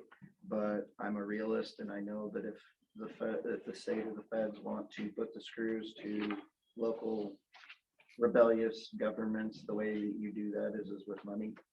And so one of the things I was wondering about is it would be really difficult for me to sign something like that because whenever I usually say never, it happens. And so what I need to know is that according to our budget, if the state went and said, you're not going to get any state grants unless you institute our policies that we say is best for everyone. And we're now forced to look at a situation where we lose all of our state funding. And how difficult would that be to Jim to figure out how much money that would be gone and what % of our workforce would we have to cut if we wanted to be the rebellious church? I can give you that number before you leave today. And What then was the that? one- I'm sorry. I can give you that number before you leave today. Yeah, because you've got your whole grant. Rings. thing, right? Yes. It would be a huge number and it would be certain, yeah. I think you're part of that. Painful areas like seniors, painful areas like health department, public works. I believe so. I would imagine, I would separate federal from state, but I Most imagine. federal funding goes through the state. So I know. I know, but That could be a at bigger least number. looking at state, because I don't know if the feds have enough horsepower to implement that countrywide. I mean, you imagine why you won't see that in states like Idaho and stuff. But I imagine indirect federal dollars would be that pass through and then the state Right. could Into really. the state. I don't know that the Send down state that can put, I don't know that the state can put stipulations on federal pass-through dollars though. Oh, yeah. I think you'd be surprised. Oh, yeah. Once it gets into your hands, Your it's your coffers, money, then it's. and you make the rules. So that's just what I want to be able to weigh, when people come in and they're like, you need to sign this. And it's like, well, then this is what we could lose. 50% of our workforce if we Don't. You have to give me that document back or just need to print it. I know David's, You already have a copy, you're good. Oh, yeah. I know the PA is on the phone. My interpretation of what the governor and the state union came to an agreement this weekend, which did not block the mandatory vaccinations on his decree, but it just built in some issues about how long they have and steps they have to take and what happens if they don't, and exemptions and those kind of things. But I think people were waiting to see if the state union was going to try and actually block the entire mandatory vaccination, but they settled. And that was not part of the settlement. Surprising. So, I hadn't heard that, yeah. I mean, I'm sure there's more to it, and David may have all the details, but I was just listening to the news and it said that over the weekend, they reached a resolution, but I don't think it included not being required to get the shot. It was just all of the impact of the testing and getting the shots and the timeframes. I think everybody was waiting to see how that was going to turn out, so. For discussion with the PA later. Yeah, absolutely. Okay, Thank you. thank you. Okay, next up, discussion regarding renaming the building department after removing code compliance and other compliance matters. Are we gonna rename it code compliance only? You know what? We could just take the building out and make it code compliant. No. Oh, so you want to remove the code compliance? Oh. And Men's so house supporters. Yeah. that would work. Get rid of the. So have we gotten because there was some earlier, and this would be, and I apologize, I didn't do tons of homework over the weekend because it was a holiday It weekend. was. But when we had left this, there was some discussion about the necessity of having code compliance housed within the building department. And 1927, what 1927 says is that we are charged with enforcing the building code. That is what I do under Title 15 already. Right. So that's not saying that code compliance or code enforcement as a program has to be under the building code. That is saying that every county or city has to enforce the building code, and that if you don't, you have to contract with someone to do it, but we already enforce the building code. Okay. Yeah, And that's what that's That's what the investigate, Right, when they right. show up, so. Okay. right. That's what, plan review, permitting inspections, that's what that does. Because that would inform the discussion if Right, it had turned out, no, right. you can't actually But yeah, move it out well, of the department, 1927 is then I saying- don't need to change Yeah, anything. We don't need to it's have any discussion. Speaking specifically to the building The code, which building is code. already what we do. Right. That's Title 15. So even if a year from now we move it back. I No. say we will. No, We can rename building to whatever we're renaming it and add code compliance later if we wanted to move it back. We No. name whatever, we may name our departments as we wish. right. But I don't want people to be confused Right. because now it's somewhere else. Right, and that's. So it one thing, seems we more need to correct that appropriate. For the time being anyway, until we figure out. what we're Yeah. doing with it. So like building permitting and inspections, or, just building department. I mean, something to kind of help the public not be as confused. I'm open to suggestions. Or you make a presentation, see if you like it, how about that? We've come up with either the building department or building permitting and inspections. I mean, those are the two that seem the most logical. I don't like building permitting and inspections because planning does a lot of permitting too. So, But not building permits. well, No, but you is there were a comma there or a semicolon or? Yeah. just building department. Yes, sounds fine to me. Short and simple building Yeah. department. That's what I refer to you as. so- Exactly, and that's what a lot of people call us Yeah. anyway. is the Talk to the building department. So, Done.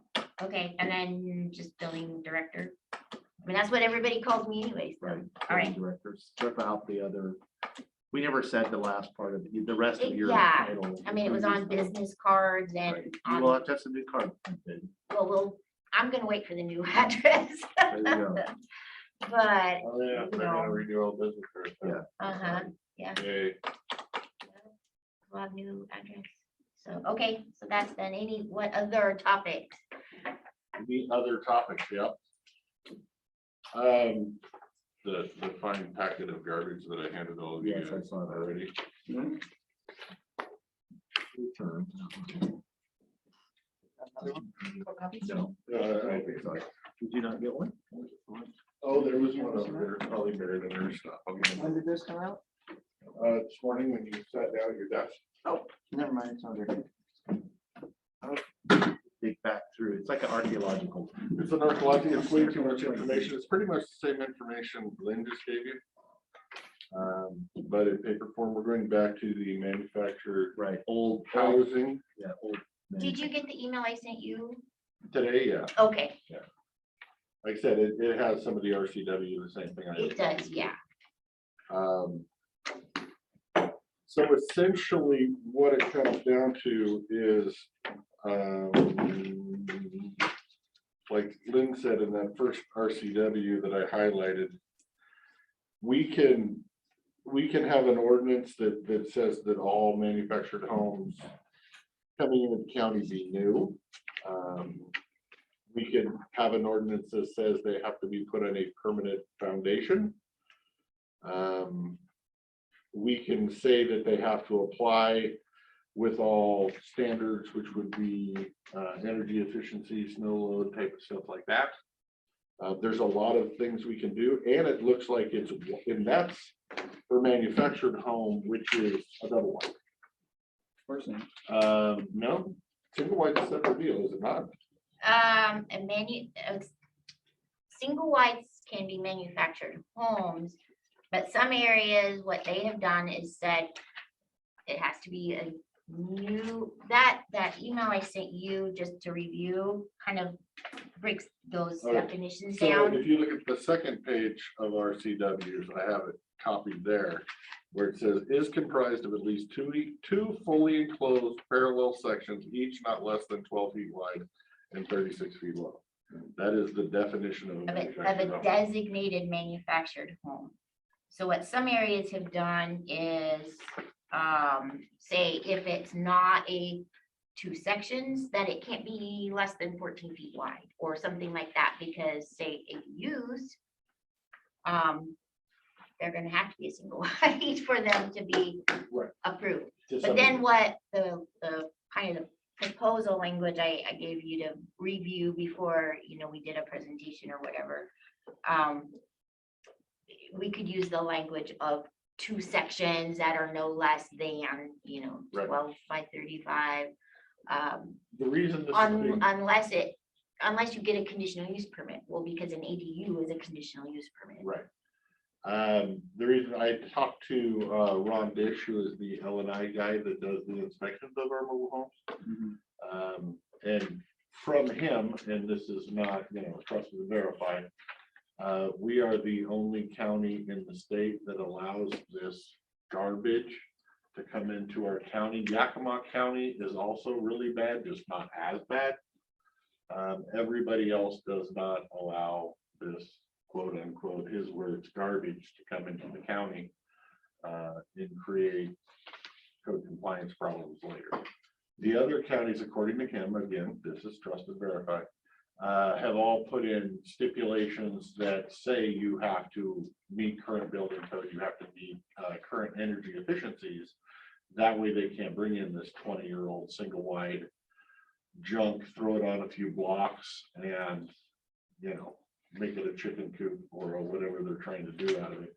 We don't have a ton of people in the county that are doing this. It tends to be the same people over and over again. But if we were to have a public hearing on this, I guarantee you this room would be absolutely full from people in Centerville, absolutely furious about this topic. So hence the reason I'm talking to you today. And it gave me homework. And doing the homework to give you to see if we can possibly move forward and put some kind of restrictions.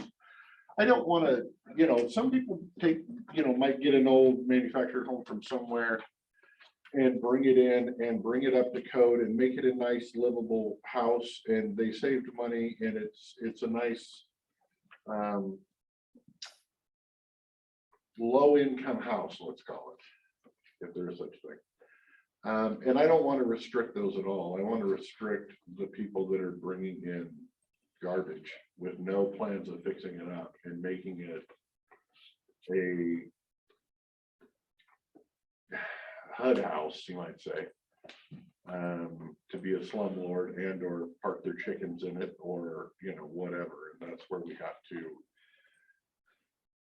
come up to the rest of the places, and because same deal, we have rules that say you can't bring these properties, I want to say vehicles, but these houses in and put them on your property until you have a placement permit to bring them into the county and put them on your property. You probably can't have a placement permit until you have a well and a septic. They're sitting on the property right now. Yeah. This is flagrant violations. And it's, yeah. In a lot of areas, what they've done is they've said designated or new. Designated being that it was constructed after June 15th of 1976, because the ones prior to that are considered mobile homes.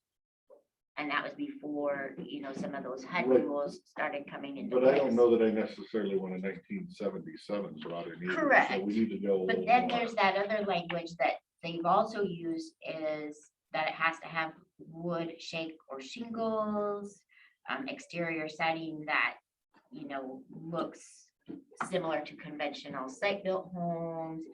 They've added some of those things in addition to Right, but new. same scenario, you could, if you, I mean, you could, by law, we could limit it in any way we want. You can, I would imagine, say it needs to have 2x6 construction as opposed to 2x4. That way it can meet the R value of the insulation on the wall. And you could limit dates of, you know, the quality of what's coming in here. That's all I'm trying to do.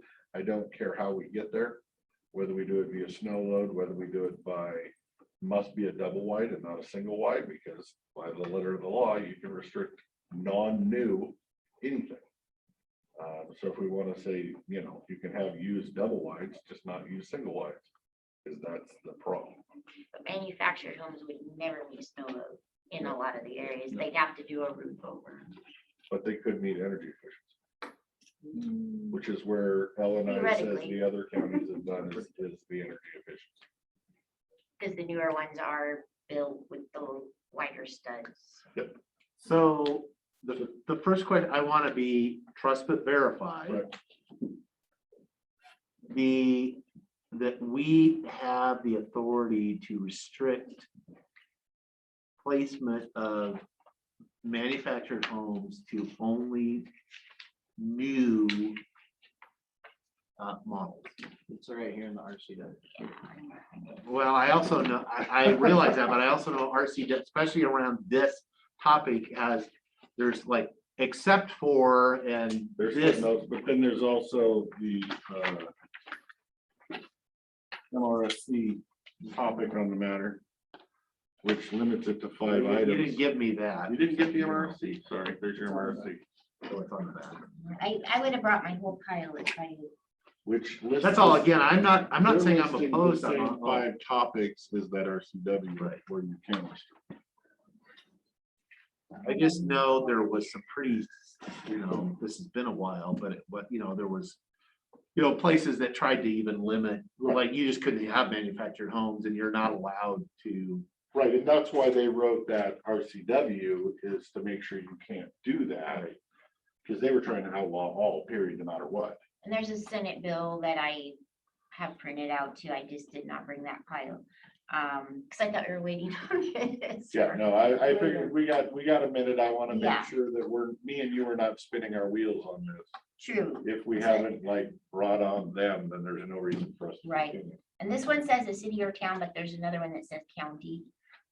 May not adopt an ordinance that has the effect directly or indirectly of discriminating against consumers' choices in the placement or use of a home in such a manner that is not equally applicable to all homes. And then skip that. However, except as provided in subsection 2, Any city or town may require that it be new. Except as provided in what's in subsection 2. That's the part I Subsection want. 2, a city or town, right, a city or town may not adopt an ordinance that has the effect directly or indirectly of restricting the location of manufactured mobile homes in manufactured mobile home communities that were legally in existence before June 12th, 2008. So you're dealing about mobile home parks.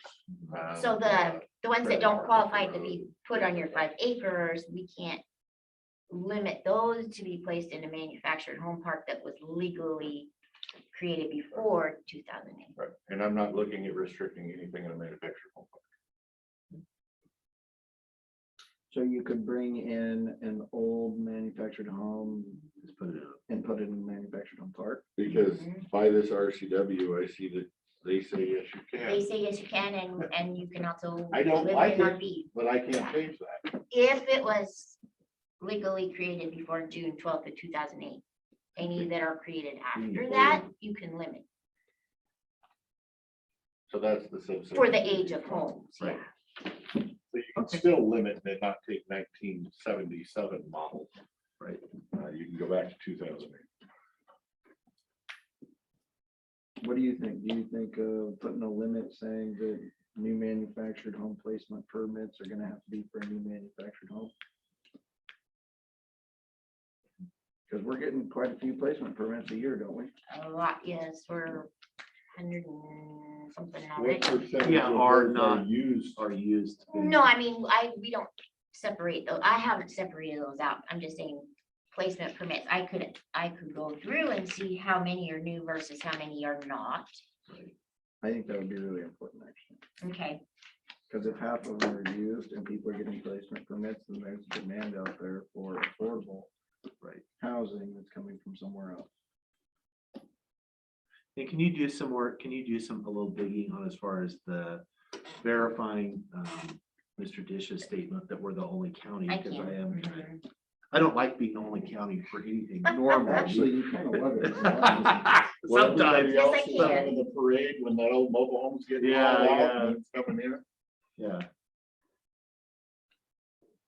new versus used. Okay, And I'd be curious on Verify. the age of those used ones too. okay. Are these, 2014 models?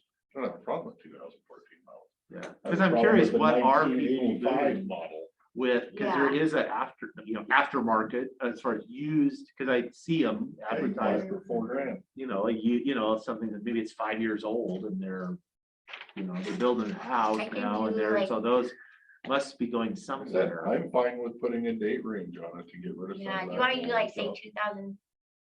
2019 through current, just to kind of give us a I would like to broader also picture? make sure that we change our county code to make sure that it is set upon a permanent foundation. That has to be tied down. It has to be tied down. That's an but L and I rule. I want it on a permanent foundation with the sheet board down below it where it actually looks like a real home. It doesn't have raccoons living Right, under it. I mean, all Still of has them, the tires on the chassis. all of them have to be, Yeah, I can show you pictures. all of them have to be blocked and tied down and have skirting. And if I would have walked through, like this last weekend, I could have walked through a couple and taken some pictures for you. Because it was open. So, verify L and I, get the date ranges of, Like I said, I don't want to limit people's ability to bring a decent quality manufactured home in and live in it. And bring it up to looking nice and putting it on a permanent foundation and putting T111 around the bottom side of it, and you have a nice cheap home. I have no problem with that. If you want to bring in a junky ghetto trailer, Well, who's to pick? Somebody could have trashed a 2020 model that's the thing. If you versus don't- somebody has a 1980 that's in great shape. They've been taking care of it. How are we going to decide who gets to say what? Well, that's where if you don't put it, like I said, either a date range or bring it up to standard or a permanent foundation. Or something to make sure they're not just putting it on blocks, leaving the trailer, the tires attached. And, bought some $4,000 piece of junk out of Sherman County and brought it up here, charging people $600 a month to live in it. And the floor's about to cave in. We're creating slumlords. least in my side of the county. Okay. Also known as affordable housing. Okay, We also have liability for allowing people to do that too, so. well, if they're, to me, that, well, I'm gonna, if there's an issue with our placement permit process that is allowed, because again, you have to meet some kind of minimum standard. And if you are, we don't have any liability. What we have in place now is if it was built prior to that June date in 1976, they have to get a fire life safety inspection from Labor and Industries. Right, that's where the And we liability have to is. see that certificate before we can issue the placement permit. If it's after that, it's either installed per manufacturer or NC standards. And we don't have anything current in our language saying it has to be this year or newer, or has to look like this. But you can't, but you should, if everything works right, you should have to comply with those minimum standards. If I'm placing a 1985, Right, let's put it this way, if you're building a house on a piece of property, you have to comply with all of her current standards. And then I can just whip in a 1985 trailer that doesn't comply with any of that on the property right next door to you. How is that fair to you building a house? because it's not, and again, you're preaching to the Right, choir. okay, I'm playing the devil's advocate of Right. that house when it was manufactured met the current standards, and it's no different that if I'm building a new house next to a house that was built in 1985, a stick-built house, Or 1905. or 1905, is that fair? Oh, I have to comply, and they don't have to. I'm not because- trying to make anybody that has one of those old houses, hey, you have to haul your house out of the county. I'm just saying no new Right. old houses Right. are allowed in the county, which is what all the other. Again, you're preaching to the choir, I'm You're trying to just, cover your tracks. and well, it's verify just and like see there what you're trying to do. is, right, I mean, And the other issue is how many of those that are junkers that are coming here, are they actually applying for a placement permit? right. Got a couple. There's a couple that brought this to my attention. By the same applicant. Okay, I'm open, I mean, I'm open to the. Bring yeah. back more. So, info. yeah, bring Okay. info they're asking for, and hopefully. I'll go do some then we'll more come up with some prepping. answers. Alrighty. I will get that information. Thank you, ma'am. You are welcome. Saying I provided them not enough information. You're, Probably even too much information. Chairman, I would make a motion to approve the consent agenda with 8 items. I was second motion. okay, I have a motion and a second on the consent agenda, all 8 items, any discussion on those? Oh, Is that a yes? There's a I discussion. wanted to discuss fines. I didn't look at my thing, but go ahead, sir. All those in favor say aye. I, Motion passed, consent is passed. no, I wanted to know what the violation schedule was for code compliance stuff, because it's on our agenda night. Another day. Another day. Bills, you want bills? Yes, please. Mr. Chairman, make a motion that we pay the accounts payable warrants in the amount of $159,683.75. And the payroll benefit warrants in the amount of $0 for the date ending September 7th, 2021. Second. Okay, I have a motion and a second to pay the bills. Any discussion on those? No, I went through every single one of them and they all looked great. Great. The auditor will be happy to hear that. Every single one. All those in favor say aye. Aye. Aye, motion passed. Brings us to elected officials report, prosecuting attorney, Mr. Cannell, do you have any issues that you wish to discuss with the board in open session first, I guess I would take? I'll be down in a couple of minutes, gentlemen. Okay. We are running slightly, I guess we're running 10 minutes ahead of schedule, so we will wait. Board pending. Board pending, I hopped over that just because. I was like, we had the morning board pending session, which seemed quite fruitful. I did provide a draft letter. Oh, yeah. And then you also had another one too that I had sent you. That was the. Land Land trust. preservation. Yeah, we did. I approve of both letters. Let me read this one. I have a few more. You already read it. Okay. Appendix for you if you get time. Oh, well, go, yeah, I can listen. You can multitask. I can read and listen. After the board's discussion last week about the bulletproof vest, I did reach out to Under Sheriff Meir And it mentioned to him that the board would essentially voted to advise them to make sure that those bulletproof vests are in the surplus sale. I have not heard a response. Okay. You know, Thursday. Get me a response.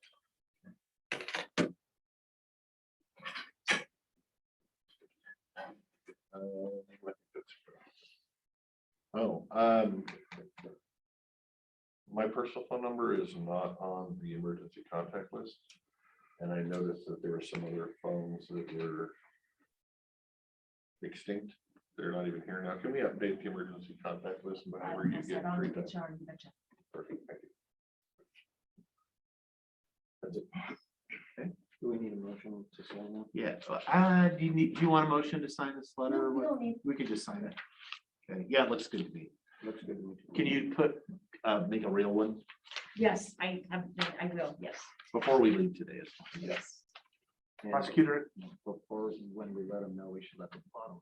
Yes. Take the bottom. Yeah. Before we cut. Before we leave.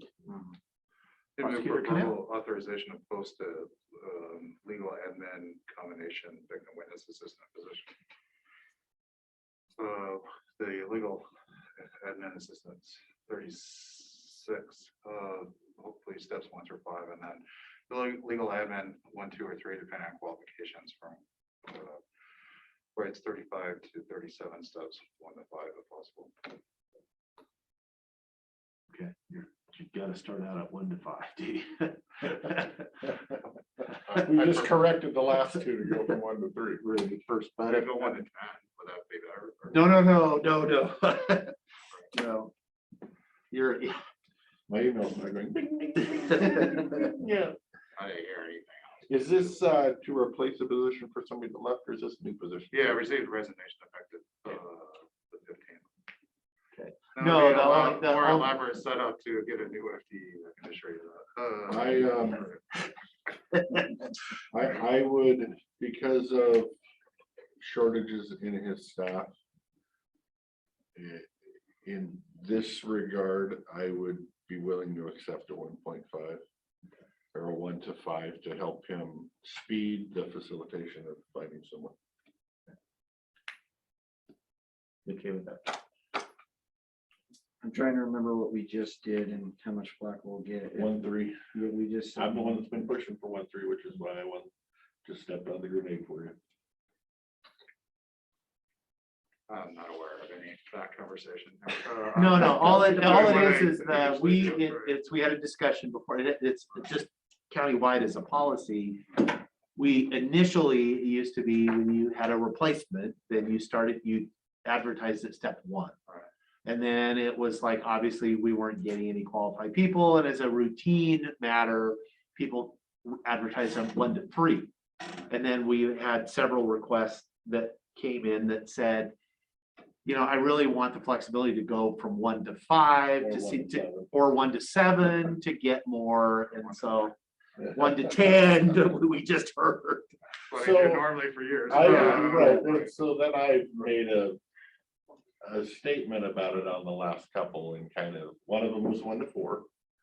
Is what we settled on, and then the last one dropped it down to 1 to 3, so. I don't really care. I didn't know there was any controversy here. If you want to do 1 to 3, that's fine. And I'll Well, go the back. question would be, do you think there? I don't think it makes a difference between 1 to 3 and 1 to 5 personally, so. I'm not vested in arguing that position one way or other. Okay, well, I just want to get the thing posted. Yeah, get it posted, and why don't we start at 1 to 3, and then if it's you. All right, that's fine. I mean, if you just said you do, I'm good to have a. That's fine. I've just, gone through this over the years, so I mean, we want to go through this exercise again. No, that's I'm just fine. trying to be fair across the board, is all I was trying to do. That's all, is that we You made have some other our people, approval, sir. we said, no, start at 3, and then. we started with the statement that we're doing this, that we're doing this study, and that could change things, and if you start somebody at a 5, your room for growth might be, and if the study comes back here in a month, that could really swing things around. And Well, those steps are reflective of the experience, they would directly related experience they would have. That's always been the key. So, I never placed, I think, anyone artificially high that didn't reflect, if anything, done downward adjustments. I trust your judgment on that. I like saving money. We do have a new victim witness coordinator that is starting on September 16th. She's currently a dispatcher at emergency management. Yeah, that explains That explains it. an earlier request. Yeah. They might be related. Yeah, okay. Mr. Cornell poached somebody. Well, I did, but it is what it is. I think that's what I have for open right now, unless there's any question. How much training goes into the victim witness coordinator? Quite a bit. Is it months and months or? Well, it's, like pretty much all the positions in my office is just continual education and training. Ideally, we'd like to get the victim witness coordinator nationally and state certified with domestic violence assessment. That usually takes 1 to 2 years. We had Susan De Pasquale was with me for about 5.5 years. She was fully certified. And her assistant was working on that. She went to Wasco County. We've had an unfortunate turn of events. Susan retired. She hit that age, where she wanted to retire. I think our original plan was to keep working for a few more years, but then, there was a couple months into the pandemic, and she, like most people, reevaluated her priorities, and one of them was not working. So that was unfortunate. And then there's, that's just, it's a lot of training. Question for open. Do you, we heard from Larry with probation about drug treatment program. Do you have any input for that, or do you not want to provide any input for that? Were you happen to be? You said you had reluctance, so I was. As far as the drug court. Well, the drug court doesn't really make sense anymore. The idea of drug court was to assuage the harsh consequences of the war on drugs. I mean, it started in the late 80s, early 90s, when there was a lot of mandatory minimums and vigorous enforcement. We don't have any of that anymore. I mean, for the last year or two, we've been down to 1 or 2 folks. So I find it difficult to justify, multiple people spending all these time and resources on 1 or 2 individuals. When at this point, you're given opportunity after opportunity to seek the help that you need. We have an elaborate system in place in the pursuant to state law for the mandatory referrals for possession of controlled substances. That's been in place for months, worked it out with the law enforcement agencies. I don't know why, that other individuals might not be aware of that, but that is happening. So they're, given their contact information and referral numbers for state intake, we don't have a rehab center here at the county. Otherwise, if they wanted, we could drop them off there, but that's not happening. So we're complying, with the Blake statute as written in both letter and spirit, given the resources that we have. There's, numerous individuals that, they're coming across law enforcement with bags of heroin and meth, and they're just walking off, with a card to treatment. The amounts don't matter. The age doesn't matter. It's the same for 13-year-olds.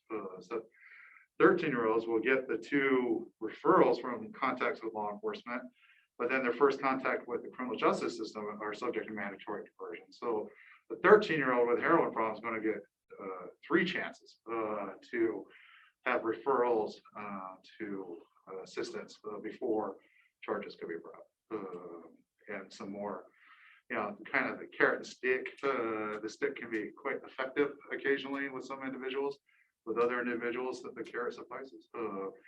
That's the nature of the criminal justice system. Is state power coercing behavior and punishing those that violate the norms as laid out by our legislature and the court. So that's the business we're in. That's why we have jails. That's why we have courts. Because people don't do the right thing often, unless they are forced to or punished for deviating from the norms. That is the essence of the criminal justice system. Thank you, sir. Any other open session questions? Nope, okay. We are going to go into executive session. We have no more business scheduled for the day. We cannot take action in executive session. So I'm going to ask folks to leave the Zoom that are on Zoom. Please note that we will be adjourning at the end of the day. We do have a budget workshop scheduled for 8:30 on Thursday, September 9th. Also, we will be interviewing candidates for the code compliance officer position tomorrow from beginning at 9 a.m. That will not be open. to the That will public. not be open to the public, but it's just a matter of just noticing the three commissioners will be basically in an executive session interviewing candidates. With that, we will go into executive session in accordance with RCW 42.30.110 (1) I. How much time do you wish to start with? 15 for 15 minutes. I would ask folks to leave. Actually, They're gonna close. we're just gonna close it. I'm leaving. Before I get kicked out. Sure it was closed, Yeah, but somebody watch, make sure. Oh, I just left, but she'll start once she leaves, it'll start the process. Make sure the recording is off. yeah, just close it, start uploading.